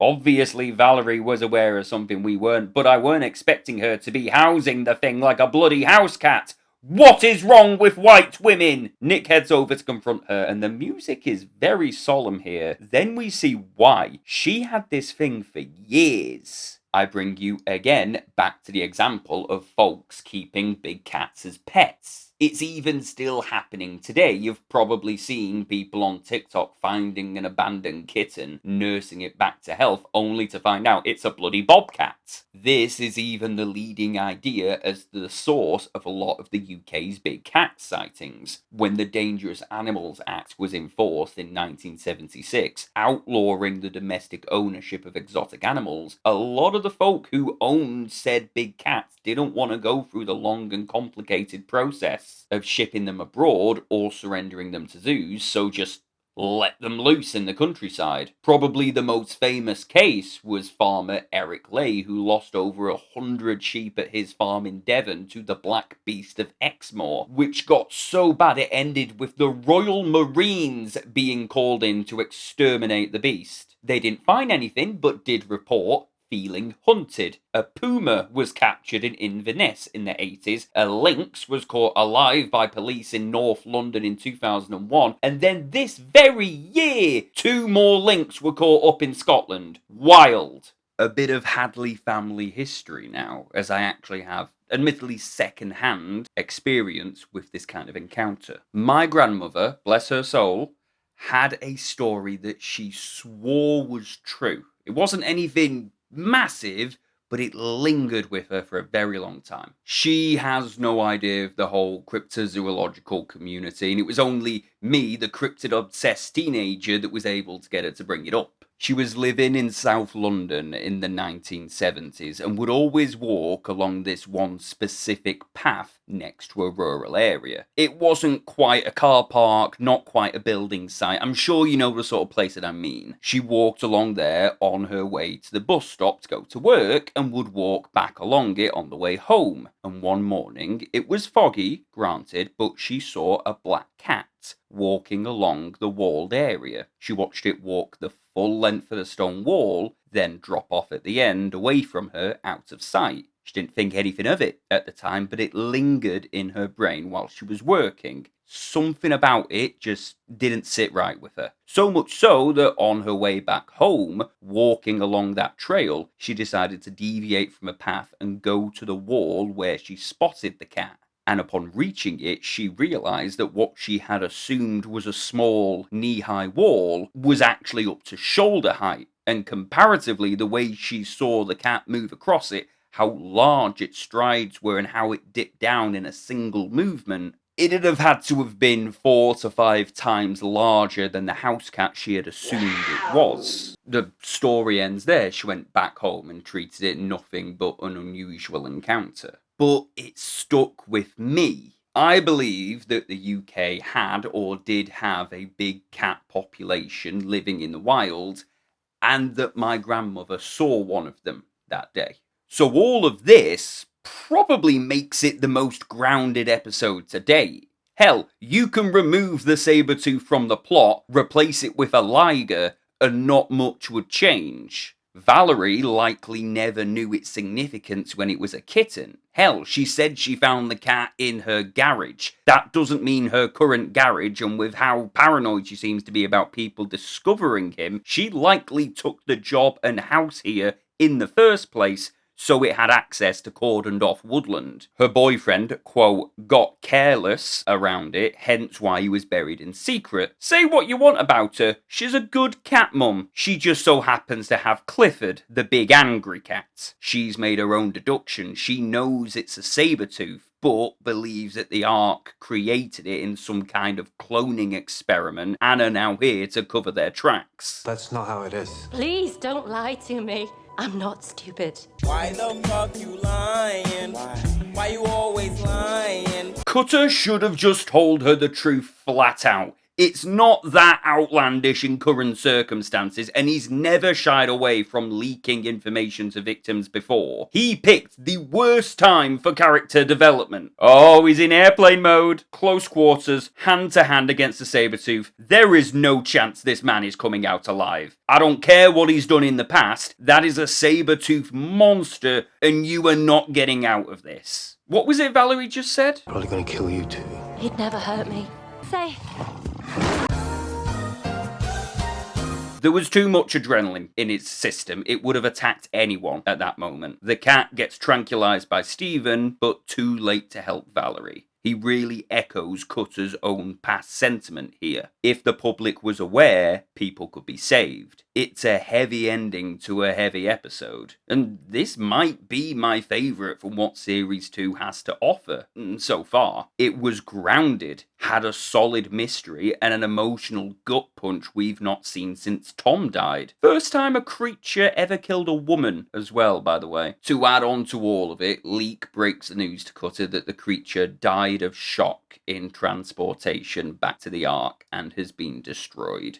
Just when we think it's failures all around, we get a glimmer of hope. That cat had been living in the present since it was a cub, meaning the anomaly that brought it here was years before Connor's detector went online. His machine is off the hook, and when another alert sounds, this time not a demonstration, holy shit, it works. They play the theme music during this scene. It's like that epic anime fight moment where the protagonist finally gets the upper hand, and it feels like it. After all this time, we finally made solid progress on understanding the anomalies. This alert isn't followed up on in the next episode, marking the first time that the crew dealt with an anomaly off screen. Since the first episode, it's been quite a tightly woven narrative, each episode leading directly into the other, but we're past that now. We're not in panic mode anymore. These investigations are about to become a 9 to 5 clock in, clock out job. So now that the show is in full swing, I want to take a bit of a break here from talking about the episodes and talk about Primeval as a license itself. The first series was good. It definitely had a good bit of marketing, but with how popular that first series was, they really pulled out all the stops for a big media campaign in 2008. I mentioned in my iceberg about seeing advertisements on buses and billboards that reminded me of the TriStar Godzilla, but I couldn't find any evidence of their existence. However, pictures have since surfaced into being. While this isn't exactly what I remember, it's good to know I'm not going all esoteric on you. Imagine seeing one of these strolling through town. And 90% of the comments that I got on that video were saying how the Haven Holidays ads were a jump scare of nostalgia. I agree. I only remembered them because I recorded the show on transmission, so the adverts were intact. These were super cool. They never revealed any actual creatures, clearly because of budget, but it was a perfect cute little prelude to the episode you're about to watch. Pretending dinosaurs are on the loose was exactly the sort of games my little brother and I would play while holidaying at a caravan park. Doing 1 week every year of your childhood in a Haven Holidays caravan park is basically a requirement to be a northerner, by the way. I loved it. We even had a dinosaur park not a few miles out from the campsite. So I've always related Haven Holidays to prehistoric creatures. How more tailor-made for me specifically can this show be? There was a toy line put out concurrently with the first season. I didn't have a chance to talk about it in the first video, but with a second wave of figures accompanying it in this season, I think it's time. Character Options had been producing toys for Doctor Who for only 2 years at this point, which is shocking considering they're still producing for the brand today. And as I said, RTD's Doctor Who and the first, but especially this season, were airing as competitors. But CO didn't care about that. God, why did I call it CO? I'm such a twat. Character Options didn't care about that. They're not owned by the BBC, and Doctor Who was just as recent as a license for them as Primeval was. They were riding that rivalry. They were riding that rivalry. They were riding that rivalry all the way to the bank, playing both sides. Considering the show's modern obscurity, you might be surprised to find it had an extensive toy line. The complete list of every Character Options Primeval action figure, courtesy of the Primeval wiki page, is as follows. For Series 1, we had Professor Nick Cutter and 2 Hesperontus, Stephen Hart and 3 giant arachnids, Connor Temple and Future Predator, Abby Maitland with Rex and a dodo, James Lester and Future Predator, Helen Cutter and Claudia Brown with 3 Angranathus, Professor Nick Cutter and Time Anomaly, the Anomaly Incursion set featuring Captain Tom Ryan. Tom? Was that his first name? What? Captain Ryan, 2 Hesperontus, and a time anomaly with electric lights and sound effects. The Creature Incursion playset with Stephen, Helen, Ryan, 1 giant arachnid, 1 dodo, 1 Hesperontus, 3 Angranathus, and an anomaly, aka the Let's Get Rid of the Clearance Bin set. A plush Rex with sound effects, and look, I love these guys, I have 2 of them. But did they need to make him look so ill? Has Rex been spending some time at Downs Ranch lately? And a remote control flying Rex and Angranathus? Holy shit, I never saw these in the shops. And then these are all Woolworth exclusives. Yeah, another nostalgic crash for you right there. Second wave of figures, this time focusing on Series 2, we got updated variants for Nick and Connor, a new variant of Abby, along with an undersized but not too noticeable SaberTooth. This isn't just small for Primeval, this is smaller than the real one, huh? A repackaged James Lester from the first set, and a Jenny Lewis variant of their Claudia figure. I can only imagine the joy of being a child opening this one on Christmas morning. A Mer Creature and Silurian Scorpion. Don't know what those are yet, because we've not gotten to it in the review yet. One of Stephen and the Scorpion, variant Helen and the Future Predator, and then a build-your-own anomaly detector packaged individually with Cutter, Connor, and Jenny. But the absolute best thing was this fantastic figure they did for the Raptor. This guy has gone down in infamy. Amazing detail. Better than any Raptor figure on the market by anyone prior, and is still a quality figure today. The Jurassic World Hammond collection has 6 variant Raptors, and not a single one holds a candle to this guy. Unfortunately, the joints on my one have worn down from overplaying, so we can no longer stand up. A shame, I'd love to have him on display. And remember, all of these figures are completely in scale with Character Options Doctor Who line, so you can easily mix and match. Which, if you spent any time on Doctor Who action figure YouTube, you'll know a lot of people did. I'd watch a lot of stop motions being a generous word, stop motion Doctor Who on YouTube back in the day, and the amount of times I got jump scared by Nick Cutter serving the Daleks or James Lester pulling off his disguise to reveal he's the Master. Even character options themselves became guilty of this eventually, repurposing moulds from their old Doctor Who figures to be used in the new Doctor Who line. But it wasn't just character options. While their products were incredibly well made, they did lean the show towards a younger demographic, which Primeval didn't want. We've already said it's a family show, remember? So to appeal to its older fan base, the license was handed to Titan Books, a UK publication company that specialised in sci-fi tie-in novels, having already worked with Terminator, X-Files, Alien and Predator.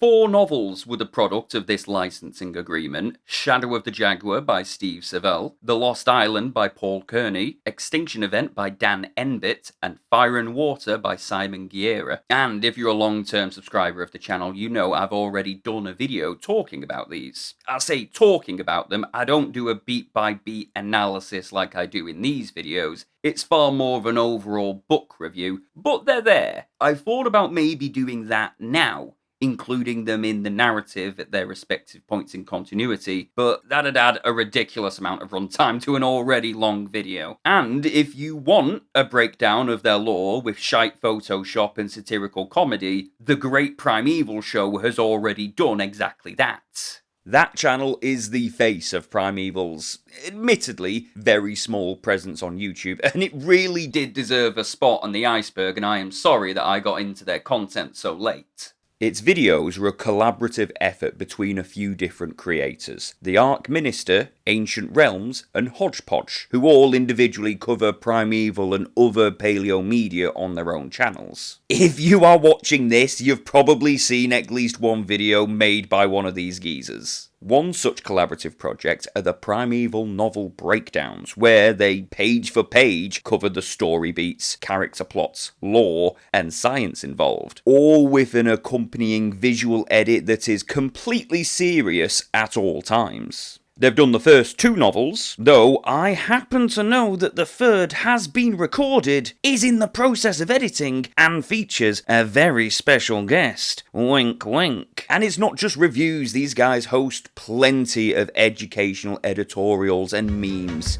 So many fucking memes.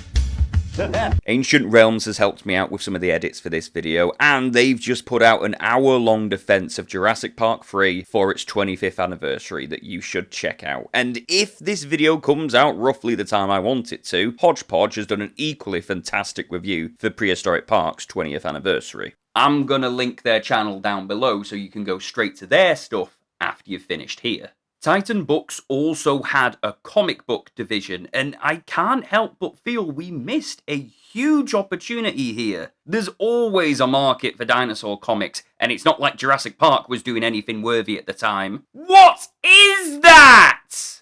And how could Primeval not have comics? When you look at other shows in the genre, Doctor Who, X-Files, Buffy, Star Trek, they've all got very successful comic lines, usually with entire publishing histories of their own. Missed opportunity, and when Primeval did eventually get comics, even calling them that would be a stretch. So while Primeval did smash it with its action figures and novels, it never delved into video games, comic books, or audio dramas. That is not counting the various Lost browser games, which were mostly not very good, and they came round much later. The Xbox 360 has been out for 2 years, the PlayStation 3 had dropped only a year prior. We missed out big time by not having a Primeval game. Brightlight, or EA UK as we used to call it, would have been a shoo-in for producing a Primeval game. It would probably have been a first-person shooter, but I can't help but to fantasize of a Primeval game that could have taken a page from the early Resident Evils and had a low number of enemies, a focus on problem-solving and ammo conservation, and environmental storytelling. There also seems to be a stunning lack of fan games too, letting you know how dead this franchise is. The closest we've had to a decent one is probably Primeval Craft by The Adventurous Miner, which is an awful username, Jesus. It's a Minecraft texture pack add-on that introduces several of the species seen in the series. I think that's all it does. I haven't played it. I've never actually played Minecraft, to be honest. Maybe I'll go live one day and we can all take a look at that one together.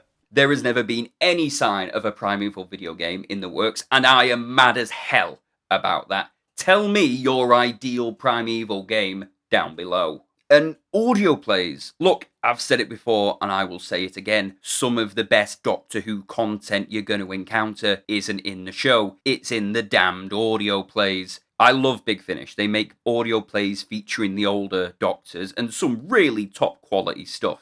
They were already producing content for Doctor Who, and like character options, still are. I said in my video on the novels that if Primeval is going to make any sort of return, it would probably be through Big Finish, and I stand by that. And yeah, I understand audio plays can be a bit of a jarring format to some, and with a license like Primeval, it really does benefit from its visuals. When your entire gimmick is seeing how prehistoric animals interact with the modern world, not being able to see how the prehistoric animals interact with the modern world, it feels like a step too far, but I wholeheartedly disagree. I think if you put some well-designed paleo art on the cover, something original, not a recoloured Rexy render, and get creative with the sound design, I think you have a real opportunity to do something scary, implying the creature and leaving your mind to fill in the blanks. What's less is more. When questioned about the possibility of them having a go at Primeval, Big Finish did actually respond, saying they approached the show during the peak of its popularity about producing content together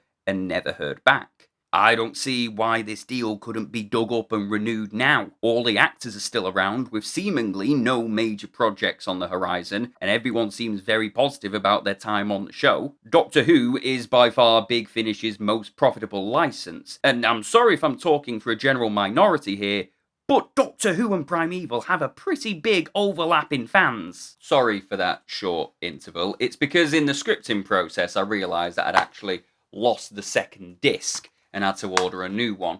This show would have such a revival if they would just put it on streaming. I'm going insane. Episode 4 aired on the 2nd of February 2008, and we are off right back to the Isle of Dogs. You know, 28 weeks later came out 1 year before this season, and that's set entirely on the Isle of Dogs. I wonder if there's anything to that. Underrated as fuck movie, by the way. On par with Predator 2 and Gremlins 2 for underrated sequels. We start with a little amateur basketball training sesh when a nearby drain hole starts overflowing. Oh God, it isn't, is it? Lucian, who we'll be following for this episode, fumbles the ball and is made to go retrieve it. He ventures near the manhole cover and then nothing.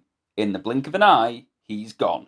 Cue the title sequence. See, everyone is just reacting to this anomaly now as soon as it opens. This isn't the one that we saw at the end of the last episode. It's not open for long anyway, before the detector loses its signal and Leek is left scrambling to figure out whether it was legit or not. I guess Caroline just fucking lives with Connor and Abby now. She has a weird moment here where she turns Connor's phone off after she sees work calling him. I can hardly blame her. From her point of view, he's always cancelling plans with her because of work commitment. But maybe don't fucking do that, sweetheart. She then has the audacity to give Abby advice on her training. Pisses her right off, but to Connor, who is a man, it looks like they're just making friends. She made dinner for them all, but again, as soon as Connor sits down, the Ark is able to reach Abby and they have to shoot off. Rex helps himself to their food. Straight to it. Cutter, Stephen and Jenny are on the scene and clarify the boy's identity and that nobody saw anything. Stephen reckons he could have just been pissing about and lost his footing, but the manhole cover had been lifted clear off, and there's no chance of a flood at this time of the year, which means the anomaly's underwater. Wonderful. They head down below to see if they can find any remains of the boy, and my goodness, this is a spooky scene. Starting this episode off strong with a slow creep through the sewer, accompanied by this almost siren-sounding melody. They filmed this at the Camden Catacombs, which annoyingly is on the other side of the Thames from where they are now. But look at this. I am getting more and more sold on Series 2 during this rewatch. And then, to follow up the haunting music, they hear this. Lucian? Stephen thinks it could be the lad. Cutter tells him it's not human, but it is beautiful. And with the water's reflection on them, it's an eerie scene and it sets the tone for the entire episode. This is going to be unlike anything they've faced before. Connor and Abby meet them at the other end of the canal, but she's still pissed off his bird has been spending so much time at their flat. Here's what you can tell her. Stop coming over to my flat every 5 minutes. Our flat? And then she makes him clarify it's her flat, meaning regardless of whether he or whoever else may live there now, she is still the sole owner of it. He really pops off at her here. It's probably the first time he's been genuinely bitchy to her. Again, letting Andrew Lee Potts do more with Connor than just having him be a nerdy horn dog is really helping him. This is a great episode for him, by the way. You'll see what I mean. The rest join them and they're making progress. The locks have been sealed and they know whatever was singing is definitely still in the canal. They take to the waves to track down whatever it is. But after hours of them finding nothing, it's not until long after dark that Cutter brings up something. Looks like skin. Oh my god, an aquatic xenomorph has entered the anomaly. Send it back through. The ITV does not have the budget to use Disney property. Back up, I saw something. She's remaining remarkably fucking calm. I'd have been over that water like Scoobert Doobert. She said reverse port, she meant starboard. She blames him and the two start bickering. But something knocks the boat, sending Jenny overboard. How is she suddenly so far away from the boat? I understand it was rocked and that's what made her fall, but did the boat just carry on? If so, damn, whatever's under there is heavy. What the hell is that? Jenny, you have to get out of the water! Quickly! Okay, we're going there. Okay, so, something I didn't mention about my thalassophobia is it's triggered partially by sharks. For some reason, whatever eldritch abomination my mind is telling me is lurking down there just below the reach of my feet, it has an overlap with the way sharks look. I love sharks. I'm part of a charity to conserve sharks. I have an app that shows me the location of all the tagged sharks in the ocean. Once, it glitched and told me one of them was rapidly approaching my location. I don't have that app anymore. Jaws is one of my favourite movies and it did nothing to contribute to my fear of sharks. I watched it long after developing the phobia. And to be fair, the shark looks crap, so it doesn't trigger it. I think it's something to do with how jagged their teeth are compared to how pitch black the inside of their mouths can look. I'm getting creeped out as I'm making this bit of video just describing it. But yeah, I don't know why, but sharks specifically, but not limited to great whites, basking sharks, and whatever that fucking thing at the aquarium was. Oh! Look at his teeth. Oh, I am looking at his teeth! Really activate my fight or flight reflexes in a way I'd describe as like arachnophobia. Like, even the picture of one absolutely sends me. So yeah, this episode, prehistoric shark. Love that. Jenny, get out of the water, you daft bint. Cutter swoops in at the last moment and Stephen shoots the creature dead. Episode over then, I guess. But no, they again do a very anticlimactic reveal of this episode's proper creature, which nobody sees, so I'm left like, well, did we need to see that? Yeah, established as still a threat, but you kinda just gave away your big creature design for the episode. It's whatever, the show's started doing this a lot, it's part of the change in tone I talked about. See now, this is fine, a dead one propped up I can deal with, and this is a beautiful practical effect, by the way, made by crawly creatures again. If this still exists somewhere, I definitely don't fucking want it. After Jenny's near-death experience, she shares a bit of a heart-to-heart with Nick. A first for her, as she'd prior been uncomfortable around him. It's only now, after saving her life, she feels she can get to know him as a person. A proboscis covered in teeth falls out. Oh my god, it is a xenomorph shark. That thing is fucking terrifying. Okay, the fin gives hints of a Jurassic-era Hybodus, but that tongue, which sharks don't even have, by the way, they literally just have an organ there to stop water entering their system. Nothing like this exists in our fossil record, and frankly, if it did, it'd rewrite our entire understanding of shark biology. No, this means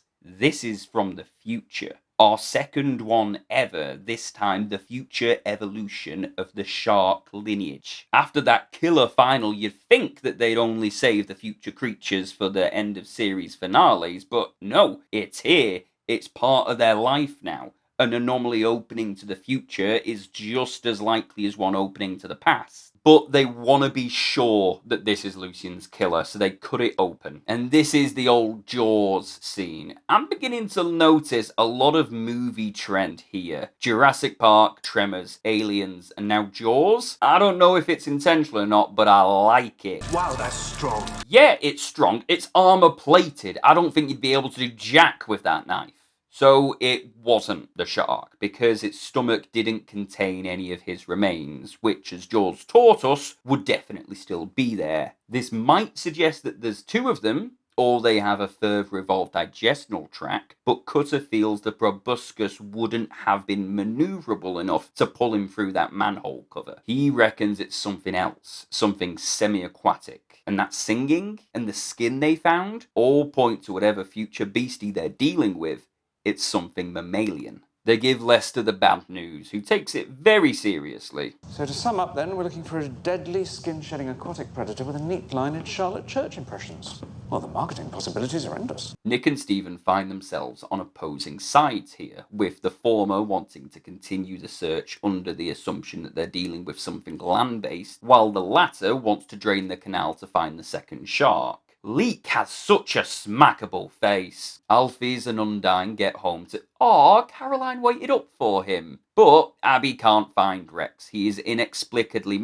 Oh my god! I have no idea how he could have done this. Abby's adamant Caroline did it to him, but I don't think she did. She seems just as horrified at what's going on as they do. She even tries to call a vet, which Connor and Abby obviously decline. She runs, and Connor's torn between going after her and staying with Rex, who, by the way, if that is actual frost on him, should be long dead by now. So whatever the fuck that was all about gets brushed past, and we're back at the canal in the morning, where the security team is working on draining the area under Cutter and Stephen's supervision. Something about this doesn't add up. This is another one of your hunches, isn't it? Yeah, and every fucking time he's been right, why would you not listen to him now? I'm sorry, this alternate universe version of Stephen is worse than the first. At least with him, he was just kind of a nothing character. He was the hard man there to do cool things and a little summit for the women in the audience. Now he's just being a contrarian for the shit of it. Well, when have I ever been wrong? Except about women. Generally. That got a fucking giggle out of me, I'll give you that. Nick leaves him to it and starts conducting his own investigation, where he then has an unusual encounter with one of the Ark's security personnel. He chases him down, and this dude is just standing there like he's Anakin Skywalker.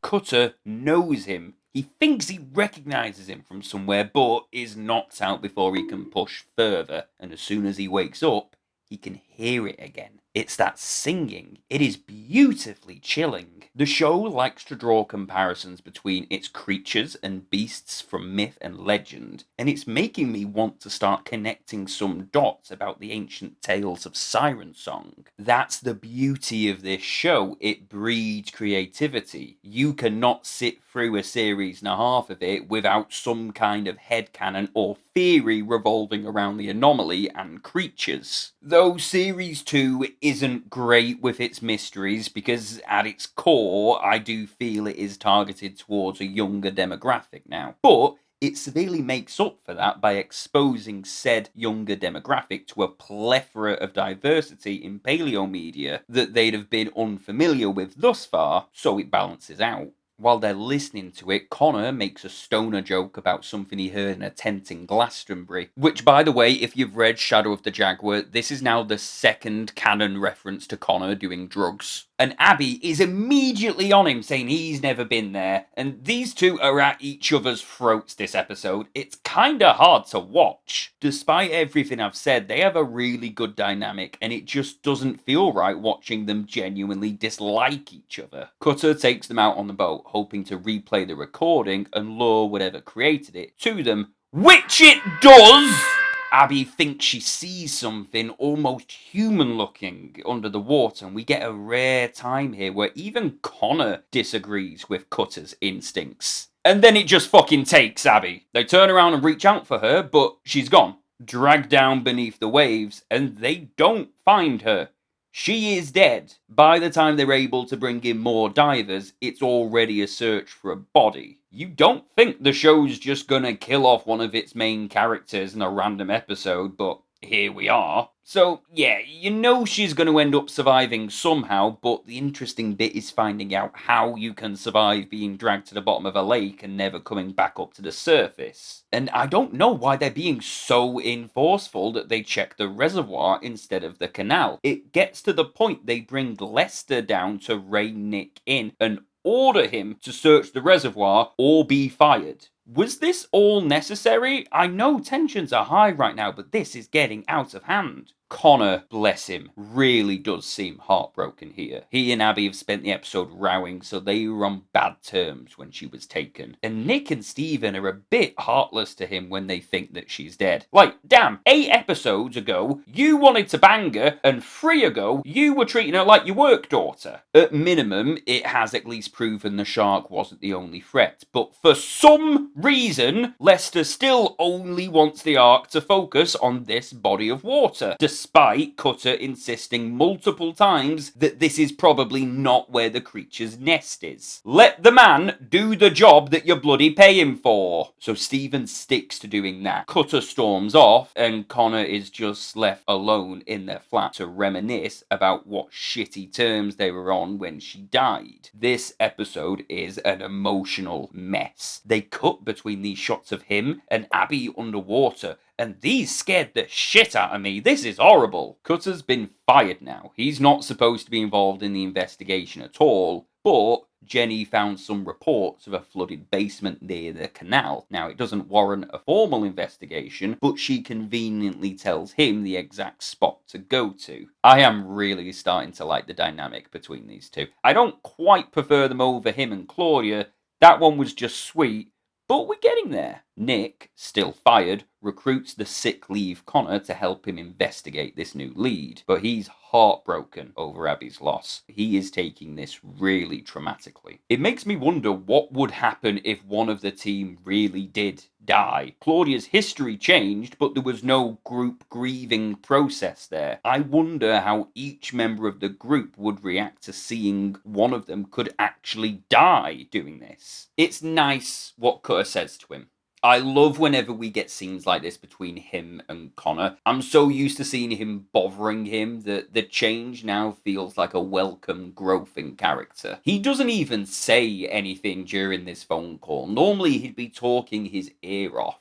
Also, I am willing to bet that Connor got that punk-ass phone because it looks like a Star Trek TOS communicator. When suddenly, Abby resurfaces, and Lucian is there with her. Whatever they're dealing with, they brought them here to farm for food, just like the future Predator did, taking people instead of outright killing them. They're storing them like livestock. If this kid has been missing for this long, they've probably been feeding him as well. Maybe there's a scarcity of life forms in the future, so everything evolved a higher intelligence to be able to pace their food. This setup is right out of my nightmare. The feet are going up in the computer chair. Thank you very much. Lucian has a cute bit here where he asks Abby that if they survive this, promise not to tell his mates how scared he was. And I get that, man. It's all men's mental health acceptance until they actually display traits of a victim. Then they need to grow a pair and be a real man. Ugh. Connor meets with Cutter and together they break into the flooded basement when suddenly the anomaly detector bursts back to life.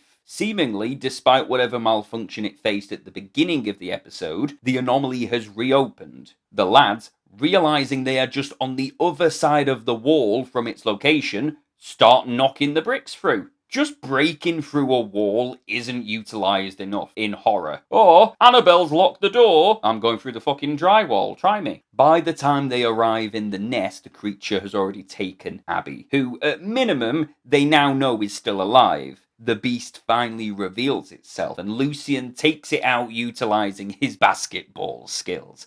Look, It's cheesy, but it reminded me of that bit in The Lost World where Kelly takes down a raptor via her gymnastics. I like that scene. I thought it was fun. And if it makes kids want to try new hobbies, all the power to them. And then another one appears. There's a fucking band of them, and as they're all closing in on Cutter, Stephen bloody surfaces just in time to distract them and open fire. This man saw what was going on via the probe, dove in, swam to the bottom of the reservoir, through the underwater tunnel, we clarify was extremely long, narrow, and without an oxygen mask, to get to an area you presume has oxygen, all because you saw your mate in trouble. I can't even hate on it. Stephen Hart, you mad son of a bitch. Connor's found Abby, but he's stopped by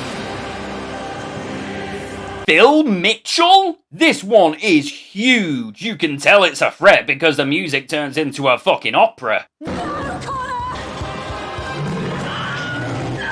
Was that a Wilhelm scream from Connor?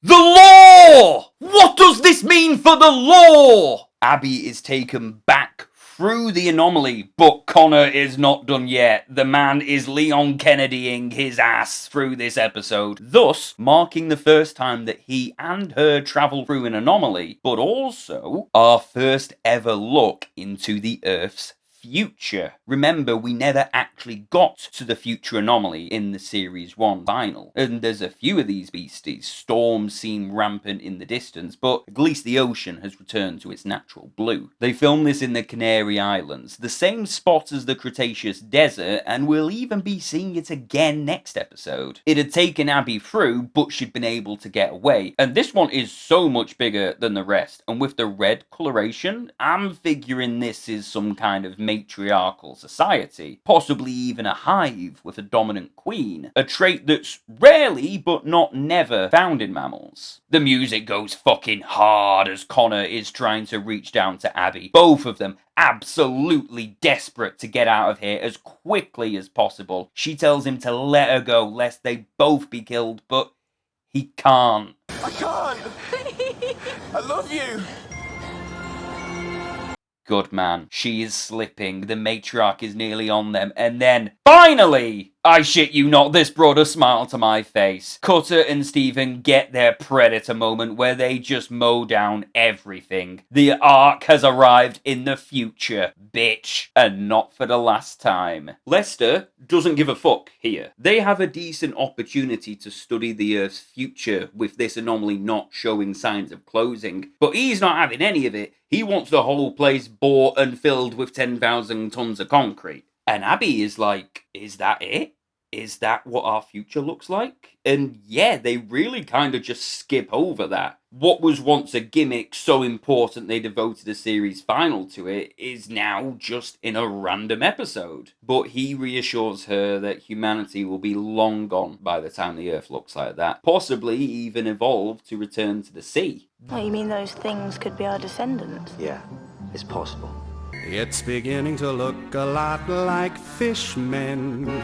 This could be a very big lore point, but I don't necessarily agree with Cutter. A lot of it going around, I know. I don't think these are descendants of humanity, like he implies, but if they are definitely part of the primate family, I'd probably say either that of a baboon or a gorilla that has evolved to live like seals. Just look at that jaw shape. We do find a similar concept in Man After Man, an attached title to After Man which gave us the Night Stalker called Precanthropus submarinus. There's a bit more lore in that book. Dixon proposes that humanity actually splits into separate groups via genetic manipulation, and essentially these were the guys left behind on a dead world after humanity migrated to the stars. But no, I'm actually gonna lean a different way and suggest this is probably a reference to the novel Galapagos by Kurt Vonnegut, where a worldwide epidemic and societal collapse leaves only a few colonies of of humans alive, isolated in the Galapagos archipelago, and then over 1 million years their descendants evolve into seal-like organisms. That makes more logical sense, though the novel is more of a satire on man's destructive ways than it is a serious take on speculatory evolution.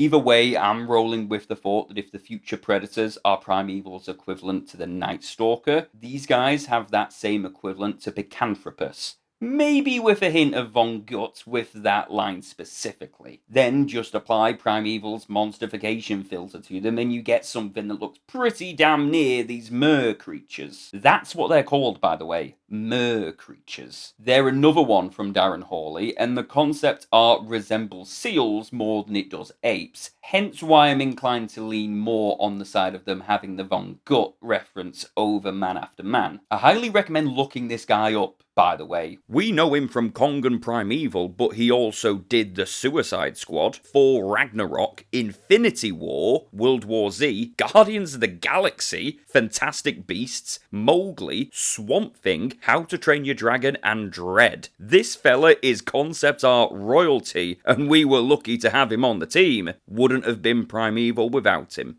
When Connor and Abby arrive back home, tensions are high after his little confession. She does a vague attempt to bring up what he said, but he's too embarrassed to acknowledge what she means. Or that's how it tries to play off. Anyway, I don't know. This scene could be read a few ways. When he pretends not to remember, it's different, it's nice, it's cheeky, it's like a mutual acknowledgement it happened, but an agreement to let it stay secret. It's bad when he's in a relationship, mind, but on its own, it's a sweet moment. I'm taking it as though he still loves Abby, his priorities are now with Caroline, and though he may be a bit pervy, he's not a cheat. Either way, we aren't able to get a proper resolution as, wouldn't you know it, speak of the devil, Caroline is back. I don't care what show you two are going to see, who could leave this behind? This was a very emotionally charged episode. I suppose it lines up. Episode 4 of the last season was Dodo Mayhem. This time we get the Underwater Menace. I guess number 4 is just reserved to be the episode with the emotional gut punch. And while I liked the whole Dodo subplot around Tom's parasite, I think this one might rank slightly higher for me. Connor and Abby and their dynamic have been the comic relief for the show. Yeah, Connor had some deep bits in Tom's episode, but here it's him and Abby going through it. And everyone was very mean to Cutter in this episode. Me too, for some reason. And who was the only one who had his back? Jenny. Even though they supposedly dislike each other at this point. There's themes here, there's complexities that so far are putting the show on par with its first season, and we only have 3 episodes left. That's right, this season had 7 episodes, one more than the last. I can't imagine it impacting the video's length in any major way. Episode 5 aired, shocker, 1 week later, the 8th of February 2008, and we immediately jump in with their Alexandria Road estate in Hackney. And yeah, it actually looks like that. It's called brutalism. It's about big, monolithic, impenetrable architecture that is meant to be intimidating, but also has an air of coziness about it. It's a style I love a lot. See A Clockwork Orange, Big Lebowski, and Blade Runner 2049 for more. Or go to literally any council estate built in the 1970s. Our victim this episode is this little lass, who is being treated shitty by her stepfather, Steve, and takes the dog out to clear her mind. While out, Scrat, her little white crusty dog, legs it through an anomaly, and then she goes in after it. I mean, you go girl, but I'm starting to feel like this does not look like it's going to be a particularly fun episode. Scrat! I don't think we belong here. That is such a cute response to being instantly teleported across space and time. Like, she doesn't give a shit about the massive desert, she's just worried she's going to get in shit with her stepdad. Oh, and then the dog dies. To be honest, I remember this one not being my favourite episode. Not because it's disturbing, I mean, it does have good character stuff, but it's also just set in a desert. Just a desert. It's not the most exciting choice of location, and when we spend a lot of time here, probably the most time we've ever spent on the other side of an anomaly, it can grate a little. Skip over to the Ark. Connor, Abby and Cutter have returned to work and there's no Xenoshark anywhere, so clearly some time has passed. And I want to pause on the monitor here. Are these active anomalies? How many incursions have they had? Those spin-off books weren't just slotted in conveniently where canon would allow. They want us to know there's a lot more going on than's being shown to us. I made a point of it. This shot shows anomalies open in Bedford, Okehampton, Torquay, the Channel, Weymouth, Poole, Portsmouth, Chichester, Guildford, Basingstoke, Bristol, Bath, Manu Braigo National Park, Hereford, Worcester, the Cotswolds, Birmingham and Telford. Where the hell are those episodes? Big Finish, I am talking to you. I am talking to you. I am giving you gold here, man. Come on. I mean, it is great to see the Ark functioning well at its job, but our team is starting to feel a little more like the Ghostbusters than a slow burn cryptological investigation. We get a detection, then the software freaks out again, and then it's just gone. That's because with a little digging, they find malware in the detector, which is feeding the alert to another primary source and only giving them the aftermath. When the security team arrives, before the crew, this time, they're answering directly to Leek. See, this is the sort of team that should have been backing up the crew all along. Captain Ryan used to be in charge of these men. He wouldn't stand for this kind of conspiracy. He was a goddamned hero. They get to the anomaly site and he sends the men in. And, oh fuck, it's that guy. The last time you let Cutter see you, so that wasn't part of the plan, was it? Yeah, there's been a weaving of a conspiracy going on from the first episode. I have a bit of a bone to pick about this guy, but I'll leave it until later. Leek seems to be answering to someone else, who is over the phone. We don't see who, but then immediately cut to Jenny. The way they shot this made me feel like they're setting her up to betray the team. Why else transition from him contacting an illicit third party, then straight to her, and with a slow camera pan build-up too? On the other side of the anomaly, which, my god, this episode is breaking formula, we see the security team start setting up for something when they're flagged down by Taylor in the distance. One of the lads wants to rescue her, but Mr. Cleaner wants to focus on the mission. And it's a shame they can't hear her because she's not screaming for help. She's warning them to get off the sand. What is it? Some kind of snake. Some kind of snake. Some kind of snake. I bet that one took you back a few years. Hell, it's 2008, it's the same time frame. Warning them was all she could do, and now there's nothing more this little girl can do other than sit tight, close her eyes and plug her ears until the sound of gunfire and screams shrink away, leaving behind an even heavier silence.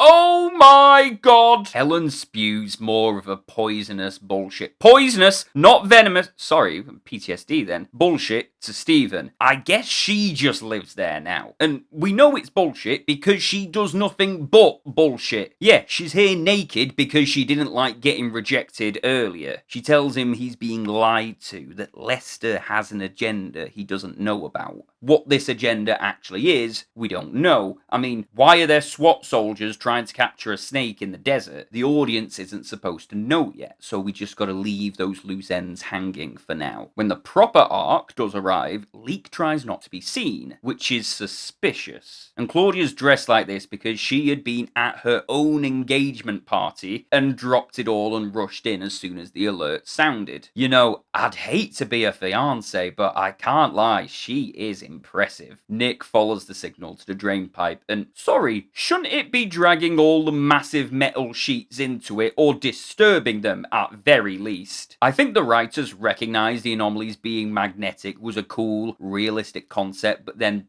just kind of forgot. I'll stop pointing it out now, but it happens a lot moving forward. He's alive! Scrat, my beloved old friend! She.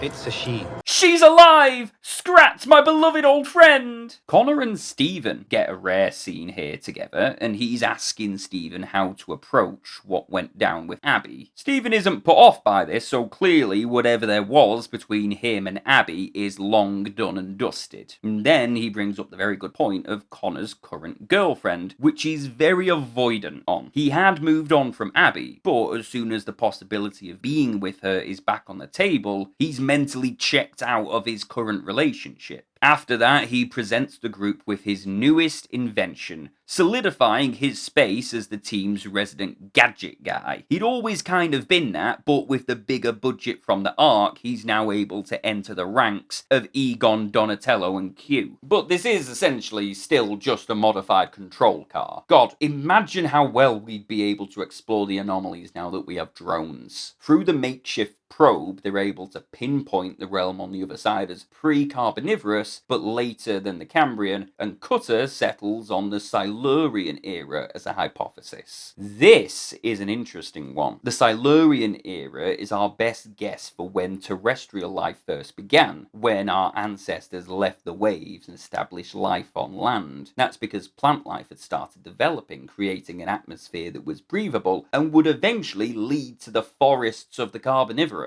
Where those proto-plants are in this episode, I don't know, so let's presume it's very early on in the Silurian, which is also not to be confused with the Silurians from Doctor Who were stated to have evolved around then, but that's kind of been retconned now to the Cretaceous period. They're not Silurians, they're Cretaceouses, not to be confused with crustaceans, which already had long been here, having evolved in the Cambrian, not to be confused with the Precambrian, which predates. Anyway, the Silurian era, a super interesting era in Earth's history, is underrepresented by just making it a desert. You live in a fucking desert! There's nothing really in the Silurian tundra. You know, we're talking a few basic plants, some bugs. As periods go, it's a pretty safe one to get lost in. They quickly spot Taylor and, worried that she may be in danger, start prepping for a rescue. For some reason, they decide to raw dog it. No breathing apparatus or anything, which I don't mind as much this time because they both mention having headaches nearly immediately. We get a lot of Stephen in this episode, which I'm sure some people are happy with, but mate, Helen's just really ruined his character for me. He needs to have some big redemption soon, or he's still sitting as my least favourite character in the show. Except for that fucking Muppet. Did somebody say Dune? I think it's obvious where this episode found its inspiration from. Can you hear that?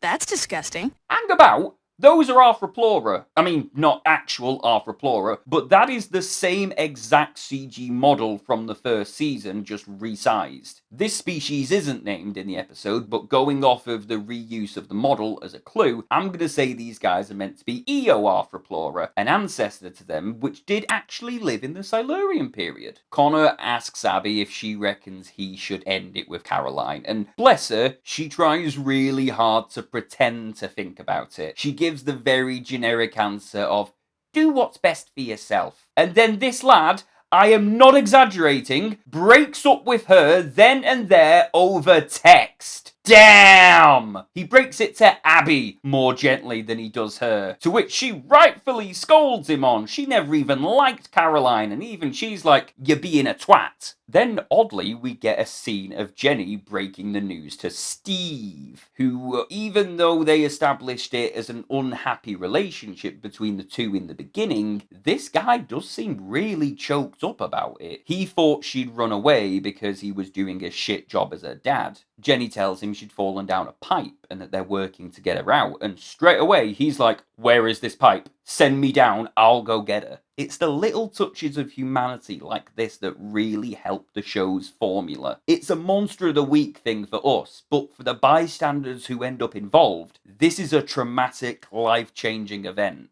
And we're back to sand. So much sand. And we're still walking towards where Taylor is held up. How far was this girl able to get? And they walk. They come across the remains of the SWAT team. I say remains, but there's no flesh or blood on any of the equipment. And rather tellingly, they had no idea they were going to find these guys. Our crew are the first responders.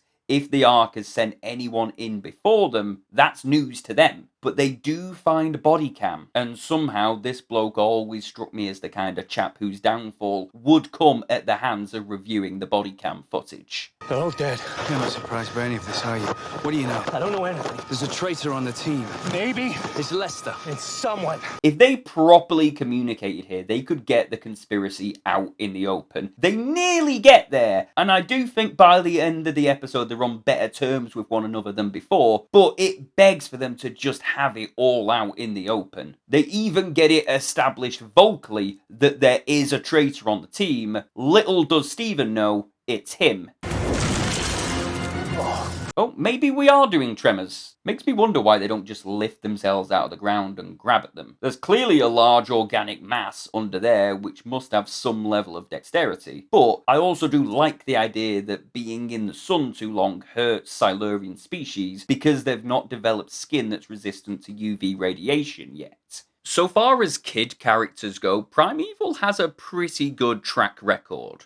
There was Ben in the first episode, Lucian in the last, and Taylor is just as good in this one. The show has a nice tendency to not talk down to kids, with the characters from the Ark often treating them seriously when no one else will. All the children and teens featured in the show feel like kids reacting appropriately to the way that they would in that situation, but without it becoming annoying. I remember a really popular fanfiction trope of the show was a Primeval, the next generation, that would see those three kids as adults teaming up and taking over the Anomaly operation. Even Andrew Lee Potts has said that if he feels the show is going to get a revival, that's the route that they take with it.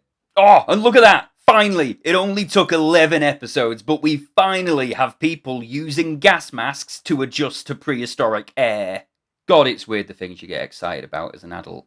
Can't walk on that. Duh, why do you think I've been sat here? What's your name anyway? Taylor, it ain't baggage. No one has to carry me. She ain't baggage. Taylor ain't baggage.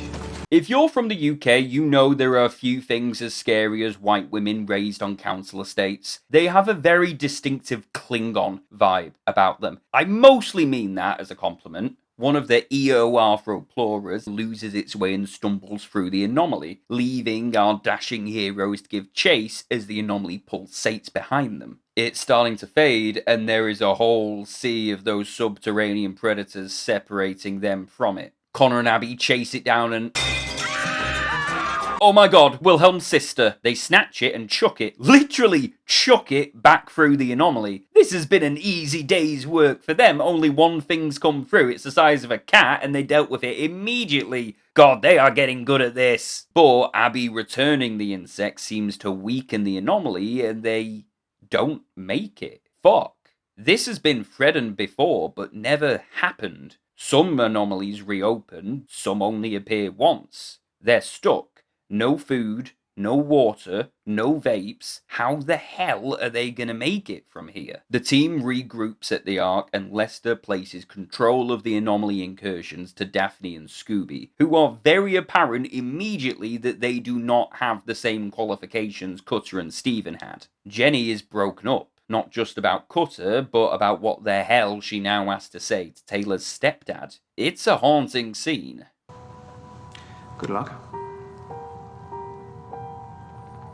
In the Silurian, there's no sign of any water or primitive vegetation, but they do find an open stretch of rock to walk along, so at least they don't have to worry about the mysterious sand predators for now. Taylor starts crashing out, I don't blame her, and Nick, who has never really even interacted with a child on screen before, is left to try and comfort her, and does a surprisingly good job. Between this and the occasional banter he has with Connor and Abby, I kind of feel like he'd make a good dad. Maybe there's something to that. He never had the opportunity to have kids, being hung up on Helen for so long. But with how good he is with them, I wonder if never being able to be a dad is part of Nick's emotional hang-ups. Having this feeling, yet never being able to have kids. Maybe I'm projecting again. But I think I'm feeling something in Cutter's character that I'd have had no idea about watching it initially as a child. And then they walk, walk, walk,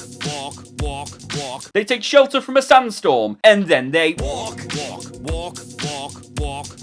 It momentarily makes them lose the detector, but then they find it again. Very quick problem and solution there. Were they struggling to fill the runtime? I can't imagine why. And then this cleaner guy shows up and robs them, the heartless bastard. Cutter starts trying him, which makes him fire at the ground, awakening our subterranean enemy, and he gets got. Steven tries pushing him for answers, but ain't able to get shit. This is maybe the main drawback I have for this season. They could have implemented this character a bit better. Cards on the table, this actor has been showing up with different roles throughout the series, but the issue is, Connor notices the mystery immediately at the start of the second episode. Imagine if the show had introduced him as the cleaner, not shown him in the arc, but then he was the guy illegally breeding dogs. He'd be meeting a different group of characters. They wouldn't notice the familiar face, but we would.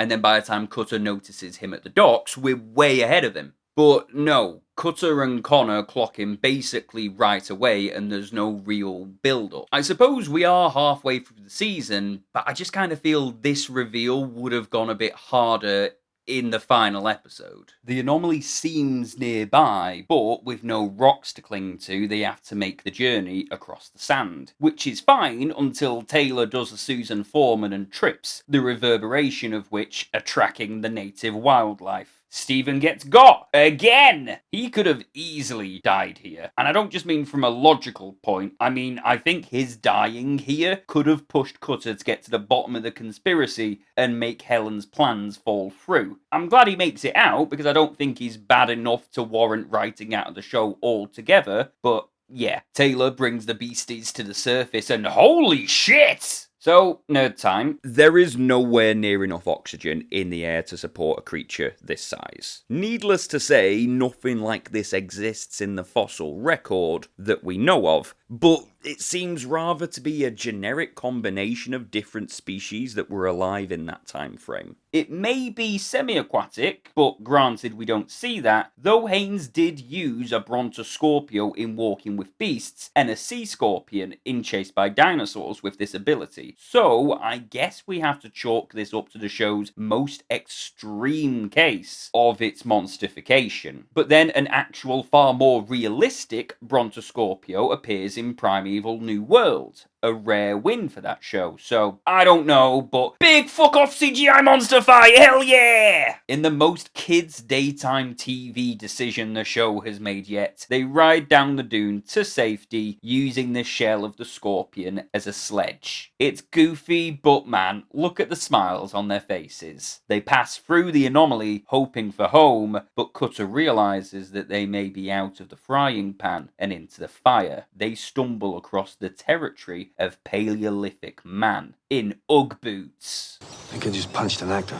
The anomaly has reopened in the Lost World Adventure Park, and man, this looks sick! I wish this was a real theme park. I guess they had a few extra days of filming to kill at Fort Park. When they meet with Lester, Cutter elects to hide the evidence of the SWAT team, fearing he could be the one leading this as of yet unclear ulterior motive that the Ark has. Just as Jenny is giving the bad news to Steve, Cutter and Taylor rock up at the flat, and it's a cute reunion. You're upset? Of course I'm upset. I love you. Jenny really looks like Claudia in this outfit. I wonder if the actresses are related. Oi, you! Can I come and work with you when I leave school?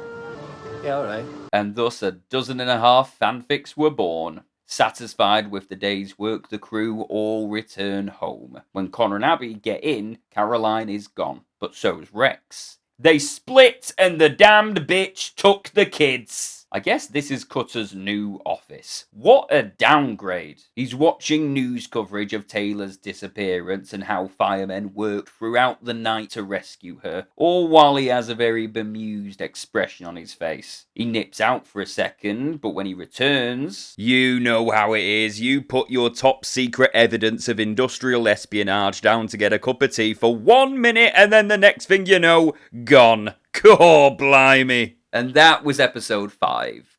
Yeah, it's not one of my favourites. It's just kind of a very nothing episode.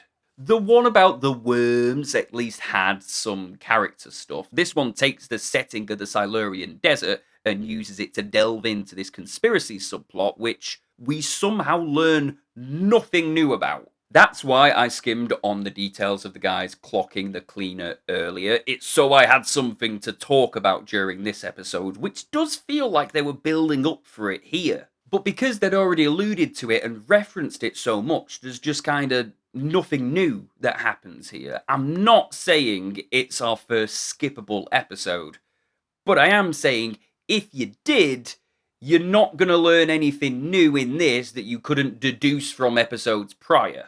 It's still fun, though, I guess. I don't think the first 2 seasons necessarily have any bad episodes, but this one ranks on the lower tier for me. I think I actually came out of this rewatch disliking this one more than the Worm episode. Like the Worm episode, I think it suffers from placement, because the next one is one of my personal favourites. February 16th, 2008, episode 6, and God, the special effects cuts are starting to kick in now, aren't they? Nah, this is Jake and his mother Dee. They'll be our victims for the episode. The UK is romanticised a lot in media, but they often don't give attention to the amount of time sat in traffic queues. What's going on, Jake? Oh no, Wilhelm's cyclist cousin! We are straight in it. Boom! Mammoth on the M25. Broad daylight, surrounded by the public. A literal worst case scenario for the Ark. At said Ark, Cutter has summoned a secret meeting between the 4 core members. I don't know why he chose to do it in one of the easiest and most obvious rooms to bug in the Ark, but whatevs. He gives them the rundown. He believes someone is working against him. Someone inside the Ark who has access to the detector. It's Leak. Sorry, there's no mystery build-up to it. The man's name is literally Leak. And they are then saved by the bell because they came very close to accomplishing something there. This bloke comes over to try and help Dee and Jake get out the car. He spends some time reassuring her he's gonna get them out of there safely. We're relieved, and then... It's okay, Jake. The nice man's gonna get us out of here. I can't believe they showed that. And yeah, this is about the worst case scenario the Ark could have. A very recognisable prehistoric beast in a highly populated area. It's a disaster. Jenny has shut down the motorway, kept the cameras away, killed any mobile phone signal in the area, taken the eyewitnesses into custody, and issued a no flyover order over the area. And all that with your skirt tucked into your tights. Well done. Cutter, you sassy bitch. He specifies this is a Colombian mammoth, and this guy is badass. Look at the size of it. Woolly mammoths get all the attention, but this guy here was the biggest, until he wasn't, and by an elephant no less. One we coexisted with? The Primeval Wiki reckons they went for a Colombian over a woolly purely because the hair would have been a nightmare to animate, and honestly, outside from the SaberTooth, I don't think we ever see furry creatures in the show, so they might be on to something. Steven's taking his sweet-ass time turning up with their big gun because Helen's giving him more grief. She is insistent Lester is hiding something. Cutter is in on it. She's the only one he can trust. His solution is to go public about the whole thing, and he wants her to testify about it. And he really does fight for involving Cutter. He'd been pretty complacent with doing what Helen asked, but he isn't reacting how she expected now. She's disguised what is a choice between her and Nick, and she didn't plan on him not making a decision. They see Dee and Jake still stuck in the car, and she is really pissing off the big fella. Just shout to her, flag her down. Even if she doesn't hear you, it'll notice you, move past her and come clear. But Jenny puts Connor through to the highway agency, and he's able to get her attention. Tactful. That's what you said, isn't it? Jake is a cheeky little chap. He's the best kid character we've had in terms of emotional impact on the story. Seeing him in a dangerous situation is distressing, helped by the fact his child actor is really good. You know he was Brainy Brian in the Horrid Henry movie. This is an epic shot, and the music has another fantastical flair. This scale is incredible. By far the biggest beastie we've seen in the show. Abby gets an idea and she legs it off, leaving Connor and Jake to distract Dumbo. Any ideas? Nuh-uh. Me neither. Dee has her leg trapped. Cutter grabs a jack, and I don't blame her for screaming. This made me cringe like shit, but he could have put his hand over her mouth or something. The Mammoth charges them and lifts the car clean into the air. Well, we know where the budget for this season went. It launches the car again. Cutter is still trying to get her out, but she just won't stop screaming. Now she is stressing me out. How are they not dead? Bloody Nora, this thing is a beast. Keep pressing it, it's working. Good job, Jake. I see a future anomaly hunter in you. It gives his mum and Nick enough time to get out of the car. Abby arrives back, and there's just something about thick eyeliner and a sports car that gets me excited in a kind of way. She'd been back to Wellington Zoo and grabbed some female elephant urine. They are luring it in with Mammoth Gamer Girl P. And then when you think this couldn't possibly be a worse PR situation, we're thrown another curveball. A Silurian you can domesticate and take home with you. A mammoth, not so much. They lure it into the back of the truck, God knows how it fit, and they caught a fucking mammoth. Hell yeah. Now what the hell are we going to do with it? In the aftermath, one reporter from the Evening News named Mick Harper, played by Ramon Tikaram, who, by the way, is a voice actor in League of Legends, Overwatch 2, Subnautica, and bloody Elden Ring. Yeah! He's slipped by the cordons and is giving Dee an interview, which gets quickly intercepted by Jenny. I bring him up because this is the first time we're seeing the press actually getting wind of the unusual goings-on of the Ark. When Stephen finally does bother to turn up, it's not great, because he brings Helen. Hit him, Cutter, go on, twat him, get him! No, he actually completely blanks Helen and just reprimands him for not turning up. You've been seeing her? Yeah, a couple of times, but look. Why did he have to say that? He couldn't have left that bit out until a later, less urgent point of time. When you're trying hard to change his opinion of his wife, maybe don't lead by revealing you've been sleeping together again. When you lay everything on the table in front of him, I don't think that should have included intimate details of you boning his wife. He fires Stephen and then fucks off. He should have twatted him, but no, all this does is push him further into Helen's manipulation. Don't get attached, you can't keep him. That's a shame, because I would love a wall mammoth to just be a part of the Ark permanently. I know that wouldn't be very fair on the mammoth, looking at the building from the outside, which I also visited. It can't have that much room in there. But this is cute, right? Lester cracks a very dry joke about how much he could get for mammoth ivory, to which Abby tells him he'll attack anyone if he senses danger. We get a good scene for Stephen here. It doesn't quite make me forgive him for his edgy boy behaviour earlier, but I understand in hindsight how much Helen is manipulating him. He's going around to members of the team and asking their opinions, challenging them with his and actually trying to make a difference. I do still wish it was a bit deeper than, we don't have the right to decide what people should know. But Abby is having none of it. She's fallen for his charms before. She's Cutter's girl through and through. Little scan of the Hesperontus on the wall there, very nice. It's always your way or nothing. That works for me. No wonder she turned to me. And he's gone and ruined it.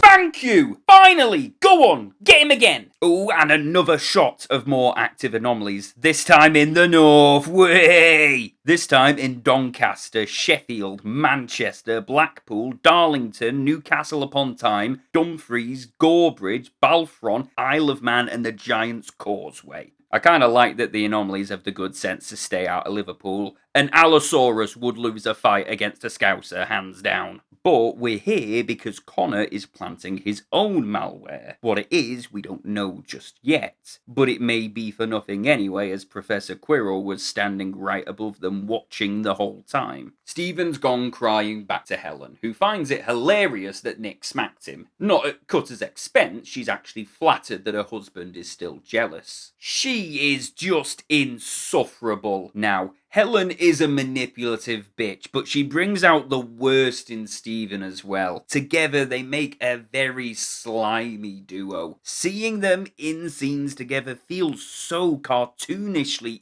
evil with Helen's slow, raspy voice and demeanour. We leave their sin behind and cut to the church where Connor, Abby and Cutter are laying in wait. These two are very cute. Their interactions feel a lot more organic and, well, loving than they did in the first series, with Connor just endlessly harassing her. See, their plan is to set up a false anomaly alert, hoping to catch whoever is intercepting the signals red-handed. And Abby casually lets it slip about Rex's disappearance, and she definitely did it on purpose to get him in shit with Cutter.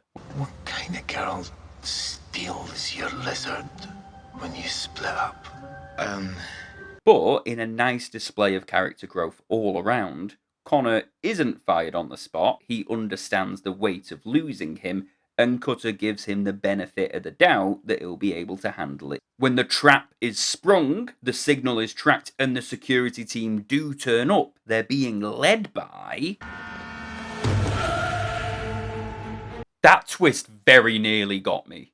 Obviously, you know it's not Jenny, and that the traitors only extend as far as Helen, Stephen, Leek, and Caroline, but for a second, you know? Oh, yeah, Caroline sold Rex to Leek. Was me saying that a bit of an anticlimactic reveal? Yeah, well, they showed us she was working for him in her introductory episode, so I've actually done you a favour not mentioning it until now. We've even already seen Leek watching them program the virus earlier and sending the cleaner through the anomaly, but play it like such a twist that for a split second, I'm like, wait, was Jenny in on it? She was introduced to the team at the same time the bizarre occurrences started happening. Was she Leek's girl all along? No, she wasn't. She was ordered here by Leek, who obviously knew what they were doing and wanted to get the Ark empty for a few hours. Why? Let's find out. The Ark is deserted. Lester's going about his business, doing some paperwork, checking his watch. He doesn't even notice something's astray. Not immediately, anyway. But then the silence seems a little too loud. There's a mysterious van parked in the middle. It's empty, but he didn't remember arranging for it to be there. Something's wrong. He doesn't know what, but he can feel it. The detector gets hijacked, and finally the mask slips. Leek wants to make Lester know what it feels like. Security isn't coming to save him. He is so overdramatic, but it's glorious. He sees this as some biblical justice. Where the fuck did he get a goddamn future predator from? Doesn't matter, the motherfucker is back and wants blood. This is a spine-tingling sequence as you're just waiting for the inevitable, but why isn't it attacking him? It just got his scent earlier. It should be tearing him to shreds. Well, I can only imagine whatever that is on its head has something to do with it. It's toying with him. Holy shit, it fucking gets him! Lester's a dick, but I don't think I'm ready to see this man get torn to shreds. He's fighting for his life and turns on the radio to scramble the creature's sonar, meaning he does actually do his research on the cases, and that's probably saved his life here. God, the future predators are sick, but this is such a vulnerable weakness. This could never evolve in the wild. What happens if it's windy? Do they just not eat? Or a thunderstorm? These guys would be in constant terror. No wonder they're so aggressive. He makes it to the armory, and James the Lester motherfucker goes full cowgirl. This is the best scene in the entire series. He just became my favourite character in a single chase sequence. He makes it back to the main hall, but it is quickly apparent he has no chance against this thing. You really are a tiresome little man.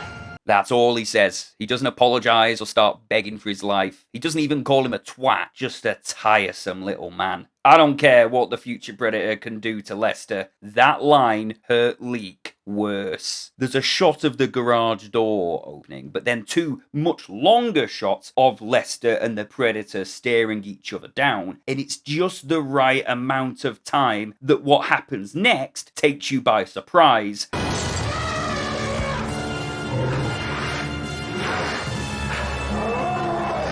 Only true badasses get to take down a future predator, and the Colombian mammoth has now joined the ranks with the Gorgonopsid. Nostalgia always wins. Also, is it just me, or is the future predator bleeding green? It never does that elsewhere in the series. It's not done it before, and even the mammoth has red blood on its tusk. So maybe that was something cut out of an earlier version of the script that somehow made it in.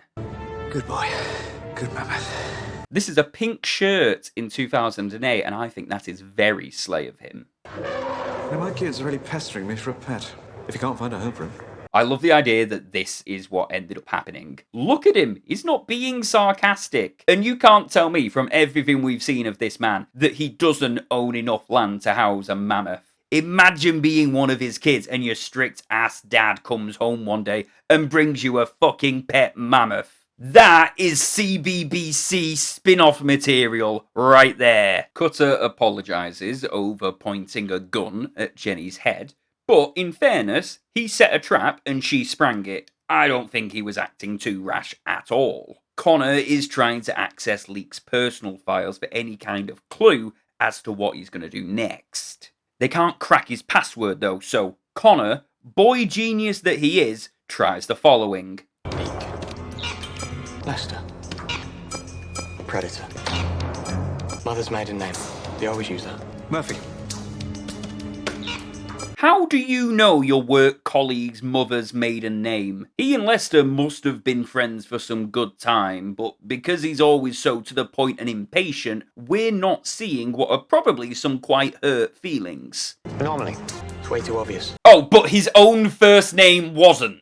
It actually works, but only because this is the second stage of the trap. The predator was just for Lester. The bomb under the van was for the rest of the loose ends. Cutter orders an evacuation but tells Connor to hang back. If it goes off, it'd kill the mammoth, destroyed the detector, all their research, it'd set them back years. And what follows is a cliche scene, but builds its tension nicely. And Andrew Lee Potts is acting his heart out. Those are actual tears for the second time in this season. He really deserved to make the jump from geeky white British TV star into geeky white British movie star. Cutter removes the car battery, which the bomb was using as its power source, and we are, at least for now, back in the clear. They extract the device that was implanted in the future predator's head and deduce, I shit you not, that it was mind controlled. Take from that what you will. But Leek isn't this smart. This is technology from the future. Does that mean there's still human beings around when the future predators exist? Or could it be from an earlier point in the future and the technology is just that advanced? It doesn't need a lot of modification to work on an unknown species?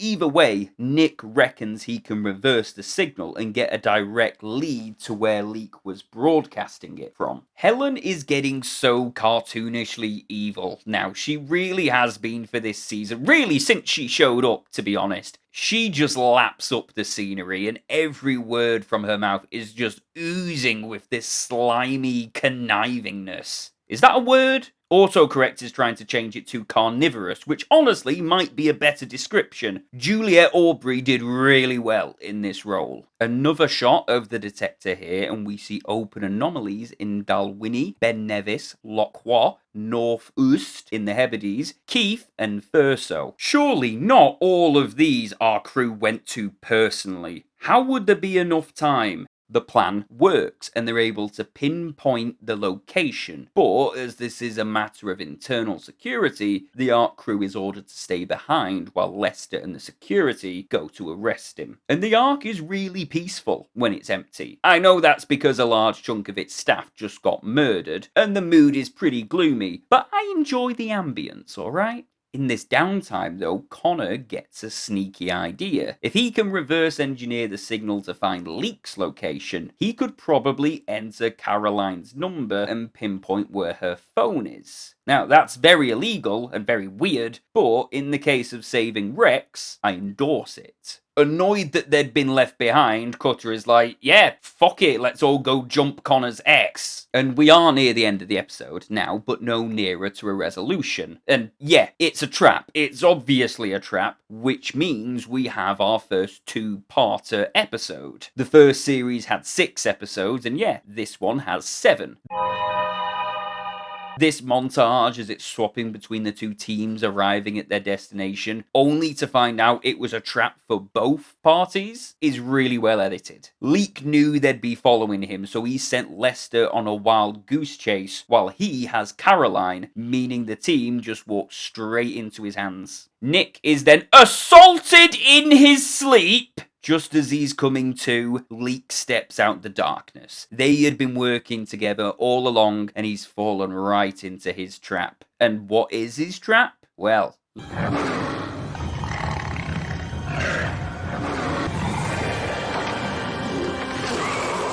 Leek and his team of mercenaries has been making an army of prehistoric creatures. And that is just as stupid and as brilliant as they come. What is his plan here? Train them for combat? A raptor is deadly, yeah, but it's not doing shit against a bazooka. This episode is all over the place, actually, but not necessarily in a bad way. Normally, the anomaly incursion is the main duration of the episode, but in this one, they get that done and dusted in the first 10 minutes. Had Lester fighting off a future predator, Connor defusing a bomb. There was a lot to like about this episode, and I do like this episode. Of Series 2, this might be my favourite one.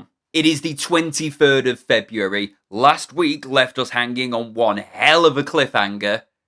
Let's see how they resolve it. Jenny's asking the right questions. What are they up to with all these creatures? She's your wife. You should have kept her under control. Let's blow those whining women back to the Dark Ages right where they belong. Cutter's like, geez, hope your fiancé knows what he's getting himself into. But she's like, nah, that's not really a thing anymore. Apparently, she'd been going through much the same thing Connor has. Always running off for work had taken its toll on their relationship and they've separated. Cutter is obviously very heartbroken for her. I guess it's just not a job that mashes well with having an involved home life. And I'm sorry, this whole subplot of a traitor on the team just doesn't work when you tell us who it is from the beginning. Why did I hide the Caroline reveal from you? Because in my opinion, it came far too early, and if the running theme this season is betrayal, then saving Caroline's reveal until later adds to the climax. Plus, with Connor being so easily deceived by her, it does his character a disservice. This reveal happening now adds a lot more weight to the story, but ultimately it is a family show, ideally aimed at kids, so it doesn't want its plot too complicated. I paid her to pick you up. Oh my god. And with that line, it has just occurred to me that Caroline was probably a prostitute. Blowy in the toilet. Sorry? But Leek tells him that we're not so different, you and I. The geeky boys, we never get the girls. Connor's like, fuck off, you incel. I've got 2 girlfriends, thank you very much. I love this show's bullying of Leek. Some characters are made to be hated, and he's just got one of them faces. I'm gonna enjoy this, Caroline. So am I. Look at Connor. 2 women fighting over him. He's gonna revisit this moment a lot in his dreams, and they'll probably have cocks. Abby twats Connor when he tries to stop them. It's her only time ever hitting him, but frankly, after everything that he's done, I can't say it's unjustified. Lester is back at the Ark and furious that he doesn't know what's going on. Where is everybody? Well, most of them were eaten alive a few hours ago, but pop off, I guess. Cut over to Bournemouth Pier and another mysterious van pulling up. But that was fucking Craig David then. I thought he was releasing another future Predator. That would have been a lot worse, but I can understand why they're using a desert scorpion at the beach. My question is, where did they get one? The mercenaries in that episode all died, and the fact the anomaly had already closed was a big plot point. But I suppose it did reopen at the Lost World Adventure Park, and we never saw that one close. This is our creature incursion for the episode, by the way. No anomaly this time. First episode episode to not feature one. Though I suppose the Sabertooth one doesn't either, but the presence of one years earlier was still directly tied to its plot. Whatever. It doesn't take long for the Scorpion to start hunting, completely annihilating this guy with a radio right in front of everybody. Lester basically gets down on his knees here and begs Stephen to help. It takes a big man to do that, and you'd think Lester, of all people, would be too proud to do that. He is really shone as a character, this two-parter. Nick has an idea, though. Knowing he's probably being recorded, starts properly bigging Helen up, even admitting that he's still in love with her. And she's rabid at the best of times, so this gets her right down there. Fascinating. The same as Claudia in every external detail. Shit! I completely forgot that Helen knew about Claudia. That tells you how much disdain Cutter has for his wife when her cooperation and help could have fixed the timeline problem. She sends Jenny off to join the others so she can have Nick for herself. I know these are the bad guys, but seriously, what is up with these enclosures? They barely have enough room to stand. And what's with the freaking laser beams? There's more than enough room in this complex to give them reasonably sized enclosures. What the fuck is Rex doing in there? What are you planning to use him for? And how are there two Raptors again, when we definitely saw one of them have their head taken off? I know it's probably a different raptor, but then why cage them together, especially when we have seen that non-family members don't get on? They're clearly trying to build some epic Legion of Doom style final where you get a big rehash of all the creatures we've seen so far. At that point, the in-universe reasons don't really matter. That's why the Sabertooth is alive again, and the Arthroplora is breathing our atmosphere fine. I am so intrigued to hear Leek's actual plan. He hops on Discord with Lester to give him his demands. He released the Silurian Scorpion and has a dozen other animals placed in strategic locations across the UK, and unless they call off the search for him, he'll release them all. It seems he doesn't have a grand plan, and he took the power Helen offered him because of his small man syndrome. The only reason he's making this army is to fuck over Lester, while Helen wants access to the Ark to conduct experiments across space and time, hence their collaboration. That is the entire motivation behind all of this, by the way. It doesn't get deeper than that. Leek's a bitch, but at least he's a bitch who stands on business. The damage we can cause. Can't damage the future, Nick. We can only alter it. Fucking shat myself. We get a good look at this new technology here. It seems this neural clamp overrides its killer instinct, leaving it open to suggestion. Sure, whatever. The premise of the first series was just one sci-fi element, the anomaly, and everything in the following episodes revolves around the consequences and world building of that one element existing. And we know holes in time can happen, so despite the campy tone, it was all very grounded. Now we're just having concepts like mind control, a creature army, and the apocalypse being thrown at us in such quick succession, and it's like, how did we even get here? How did we go from Twin Peaks to the Monsterverse in one episode? It's a TV show about holes in space and time. I can't be annoyed at them using other sci-fi tropes, even when they don't really put as much effort into it as they probably should have, as Series 1 would have. And Stephen has this badass section. He really is at his best when he's allowed to be himself. This rugged, colonial marine-like action man. Polluting his character is honestly up there with the worst things that Helen has done. Because if this was the Stephen that they had with them on the team, Leek's scheme would have been foiled near instantly. Hence why Helen probably took it upon herself to remove him from the equation. He's not only able to shoot the Scorpion, but capture it alive and transport it back to the Ark. Leek, meanwhile, has the crew together and plans to feed them to the SaberTooth Cat while Cutter watches. He tries playing for time, again feeding the man's ego with compliments, and actually, inadvertently, gets exposition that the controls for the mind control clamps are on Leek's laptop. I know I've said it before, and I will be saying it again. This show is really beautiful. Look at that. I want a Primeval Dead by Daylight DLC. Imagine the Sabertooth, Future Predator, and Raptor. Why no Gorgonopsid? Well, we want there to be some gameplay before you get absolutely obliterated. Even Helen's starting to get a little like, okay, you've made your point, actually killing them would just be pointlessly cruel.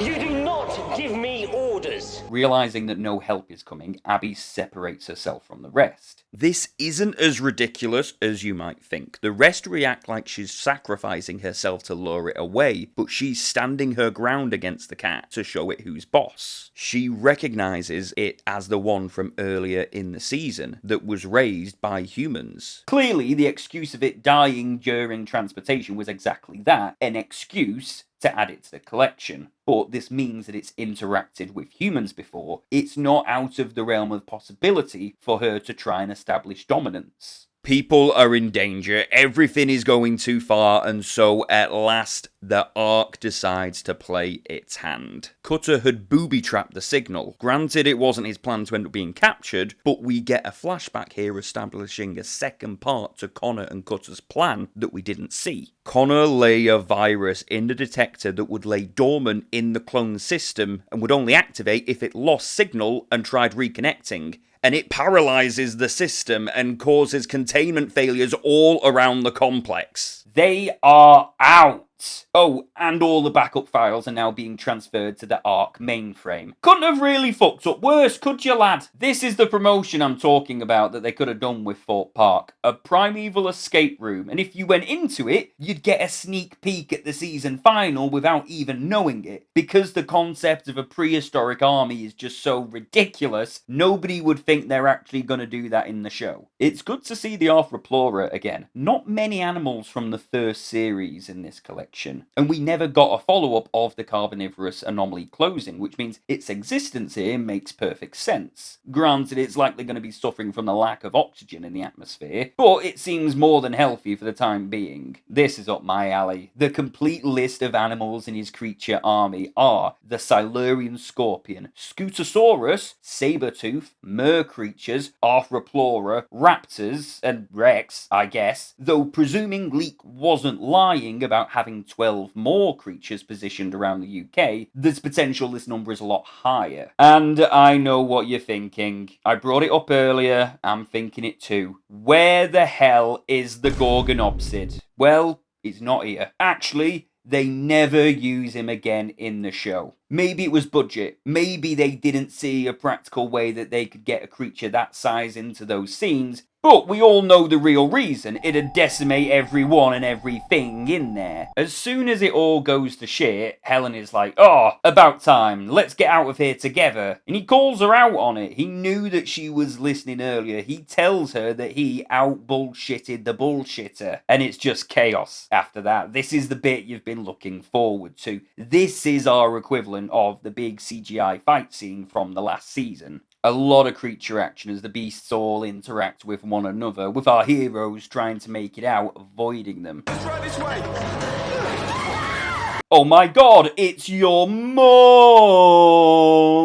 But they use the Scuto to mow down some of Leek's men and, oh my god!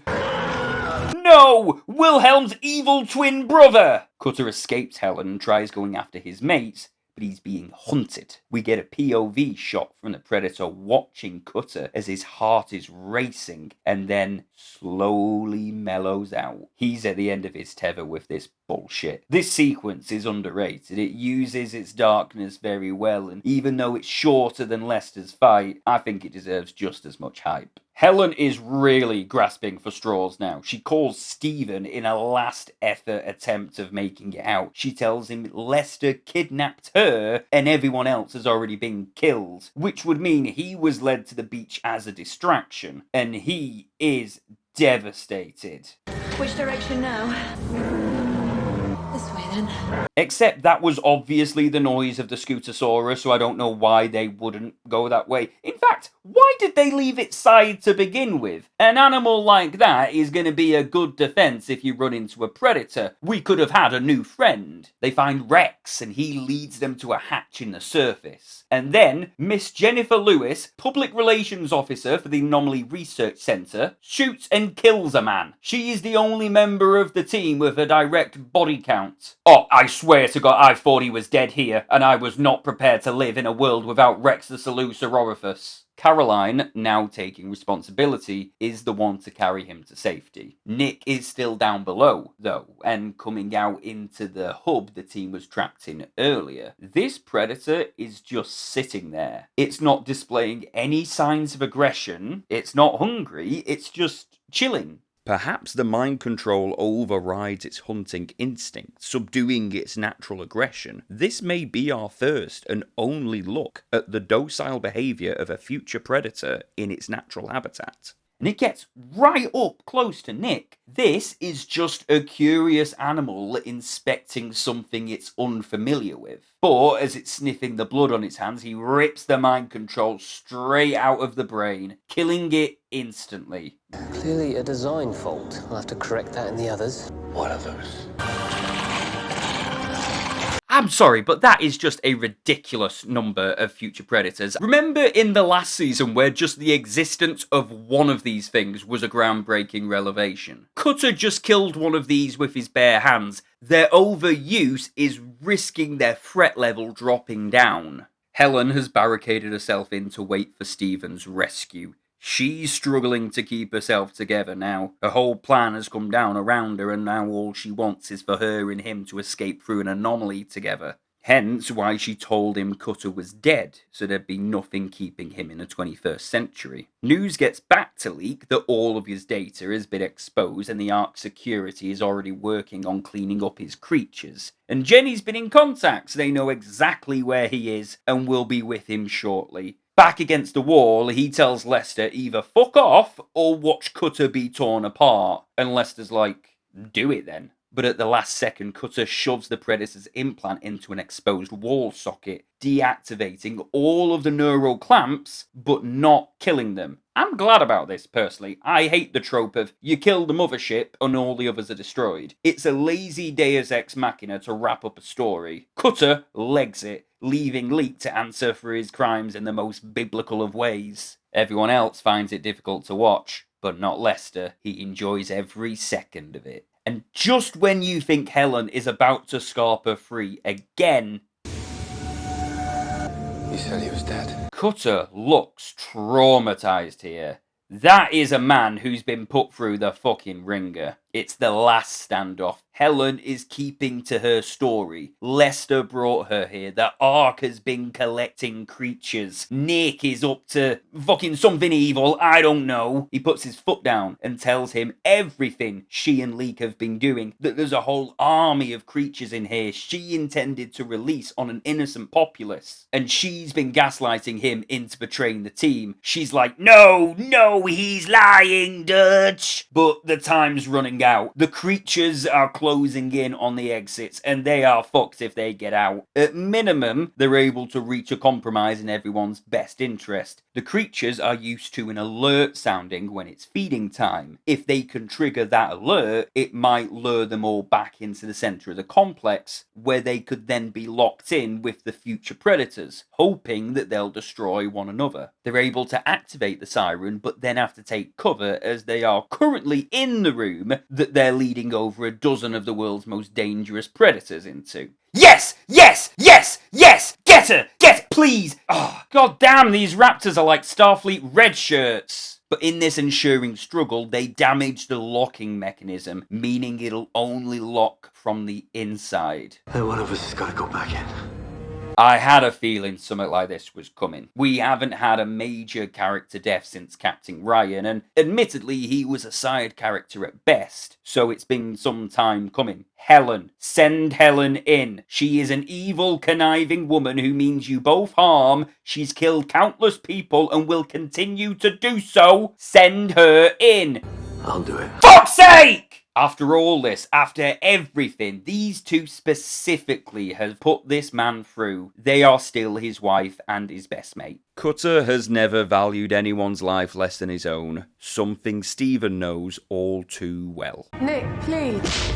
And it is a shame that it had to be Steven. I've not liked him for most of this season, but his behaviour in this two-parter really brought me back round. He closes the door from the other side, and not to take away from his sacrifice, but the creatures really take their time getting to him. Cutter is pleading with him, and it's heartbreaking. He's not looking at the man who constantly cuckolded him, betrayed the team, and nearly got them all killed multiple times. He's looking at his best friend. And Helen slithers away back into the darkness from whence she came. We cut to a few days later at Steven's funeral. As I was saying earlier, the team has never faced a loss on this scale, and it's broken them. We are leaving off Series 2 with a fractured arc. Caroline wants to give it another try with Connor. Properly this time, but he just walks her off. He and Abby have a nice moment where they almost hold hands, but don't quite manage it. Actually, why the hell is Caroline at Steven's funeral? Did they ever share a scene together? An anomaly detection occurs and makes the team pack up and leave early, but not before Cutter takes a second to reflect on the photo of him and Claudia and tears it up. She's gone now. He couldn't see that earlier, but this is him giving up hope of bringing her back. He's been so focused on the timeline change, yet made no progress with that, and now his best mate's dead. We're mourning Steven, but Nick has only just gotten round to accepting Claudia's loss. And the crew are off again on another incursion. Oh God, who gave him a gun? If you want to hear me cover the incursion that happens immediately following Steven's funeral, go check out the Extinction Event novel breakdown on the Great Primeval Show's channel. Hopefully it's out by now. And if not, you've still got the Shadow of the Jaguar and Lost Island retrospectives right there. Be patient, Steven. Things can change. Why does Helen always have these guys on hand? And then we get a slow, dramatic pan of the cleaner, and the cleaner, and the cleaner. Clones, pretty much. That's where we're leaving this series off. If Helen has access to cloning technology, then it means that nobody is truly dead. I'm gonna leave you with, of all things, a scene from Jurassic Park, but not the movie, the book. Frankly, that is one of the few adaptations where the movie actually surpasses its source material. The end of the novel. John Hammond has been eaten alive by a flock of Compsognathus, and the survivors, Dr. Grant, Dr. Sattler, the kids, Gennaro, Muldoon and Harding, are met with a rescue team, currently in the process of napalming the entire island. The security officer comes up to Grant and asks, who's in charge? He's talking about the group, about the island and the industrial complexes on it, but after everything that Grant's seen, the manipulation of life from a primordial level, man's dogma being so unceremoniously overruled and put in place, that isn't the question he hears. Nobody, he answers. Nobody is in charge. It takes me to the conversation between Cutter and Steven in the second episode. Do we have the right to dictate the anomalies as our responsibility? What claim does humanity have over them? None. We are on the Earth for a fraction of a second and gone again almost immediately. Nobody is in charge, much less us. We are but self-imposed bystanders in a universe we do not understand, and to assume for even a second that we have control of it, that's the illusion. Just something to think about. And that was Primeval Series 2.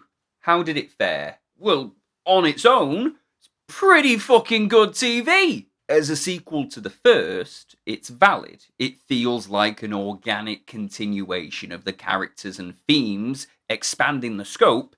It's a sequel. Their creature roster rocked. The Raptors, the Mer, the SaberTooth, the Mammoth, all iconic in their own right, and I'd probably even say tip the scales over the first series. We just really fucking needed the Gorgonopsid in the creature prison, man. But Lester against the future predator was probably the highlight for me. My biggest takeaway is I didn't expect to enjoy the worm episode as much as I did. I'd been dreading that one, but it was actually the Silurian Scorpions who were a bit of a slog to get through. Connor and Abby get a lot more to do this season. They feel more like characters than comic relief and eye candy. I like the subplot with Caroline, but again, I felt they revealed her as a traitor way too early. I'd have been fine with her being some innocent woman who falls for Connor and we get a genuine love triangle there. Making her a secret spy as well, it was a bit overkill, especially when Leek's grand plan was revealed to literally be nothing. Stephen at least got more stuff to do this time round. And actually, an interview revealed exactly why Stephen's character went the way it did, and it's because Connor was a late addition to the show. Originally, it was Stephen who was a bit of an underdog and had the budding romance with Abby. Then, after they introduced Andrew Lee Potts to the cast, they just sort of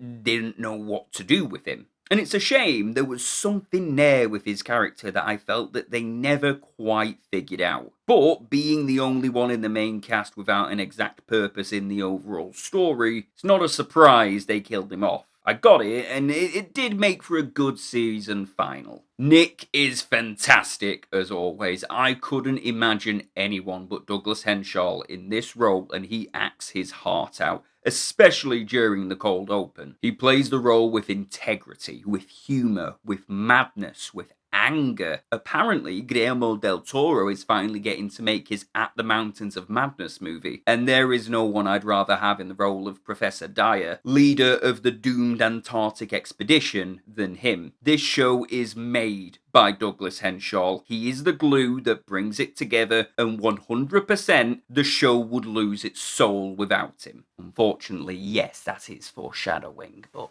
Nick and Helen really don't have anything to do with each other in this one. They only interacted in the two-parter, and I like this. He made where he stands with her perfectly clear last season. It seems she finally got the hint, apart from that one bit. As I said, we don't know how much time has passed in between seasons for Helen, and Juliet Aubrey does play her differently, like she's degraded, decayed almost. She has a lot less energy in this season, and her attitude is pumped up to the extreme. She's believable as a woman who's been living in isolation and fighting for her life against apex predators every day. For as much as I despise Helen as a character, which is a good thing for the show, by the way, she is played fantastically. Jenny Lewis is certainly something.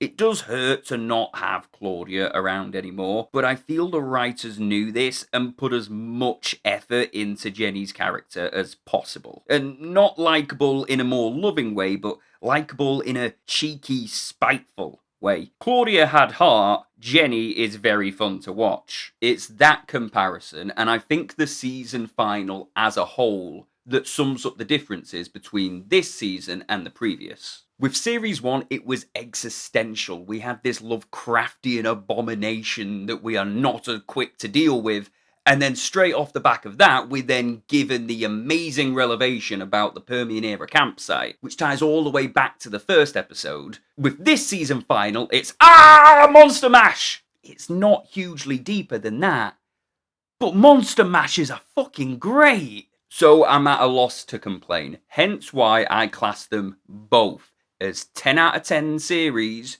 just in different genres. I certainly enjoyed making this, and yeah, cat's out of the bag, I'll probably cover the third series too, because I've got a lot to say. But if you're interested, I'd like to talk about some Primeval adjacent stuff as well. Prehistoric Park. Hell, most of Nigel Marven's adventures in prehistory are extremely close to my heart. There's also the BBC's adaptation of The Lost World, which shared its models with Walking with Dinosaurs, counting it as extended canon in my book. Maybe even Dinotopia and Terra Nova, if I'm feeling a little bit fruity. So if you want to see me handle them, please do consider dropping a like and subscribe and the usual YouTuber nonsense. And there's also this new thing called hyping, which supposedly is very good for smaller channels like mine. Can you do that for me, pretty please? And if you're interested in more of me, if you are absolutely desperate for more Dr. Hadley content for some reason, I'm most active on Twitter and Instagram. But please do comment, though. I can't express how much I enjoyed reading them for the first series. That first series is pretty universally loved, but the second one is where the show's DNA started to change a bit, and I'm very looking forward to hearing other opinions about that. I hope you've enjoyed this strange delve into a bit of niche media from our shared childhoods, and even if you haven't, I hope you have found it in the least bit interesting. We're Sildra and Kyle, my friends. Bye-bye.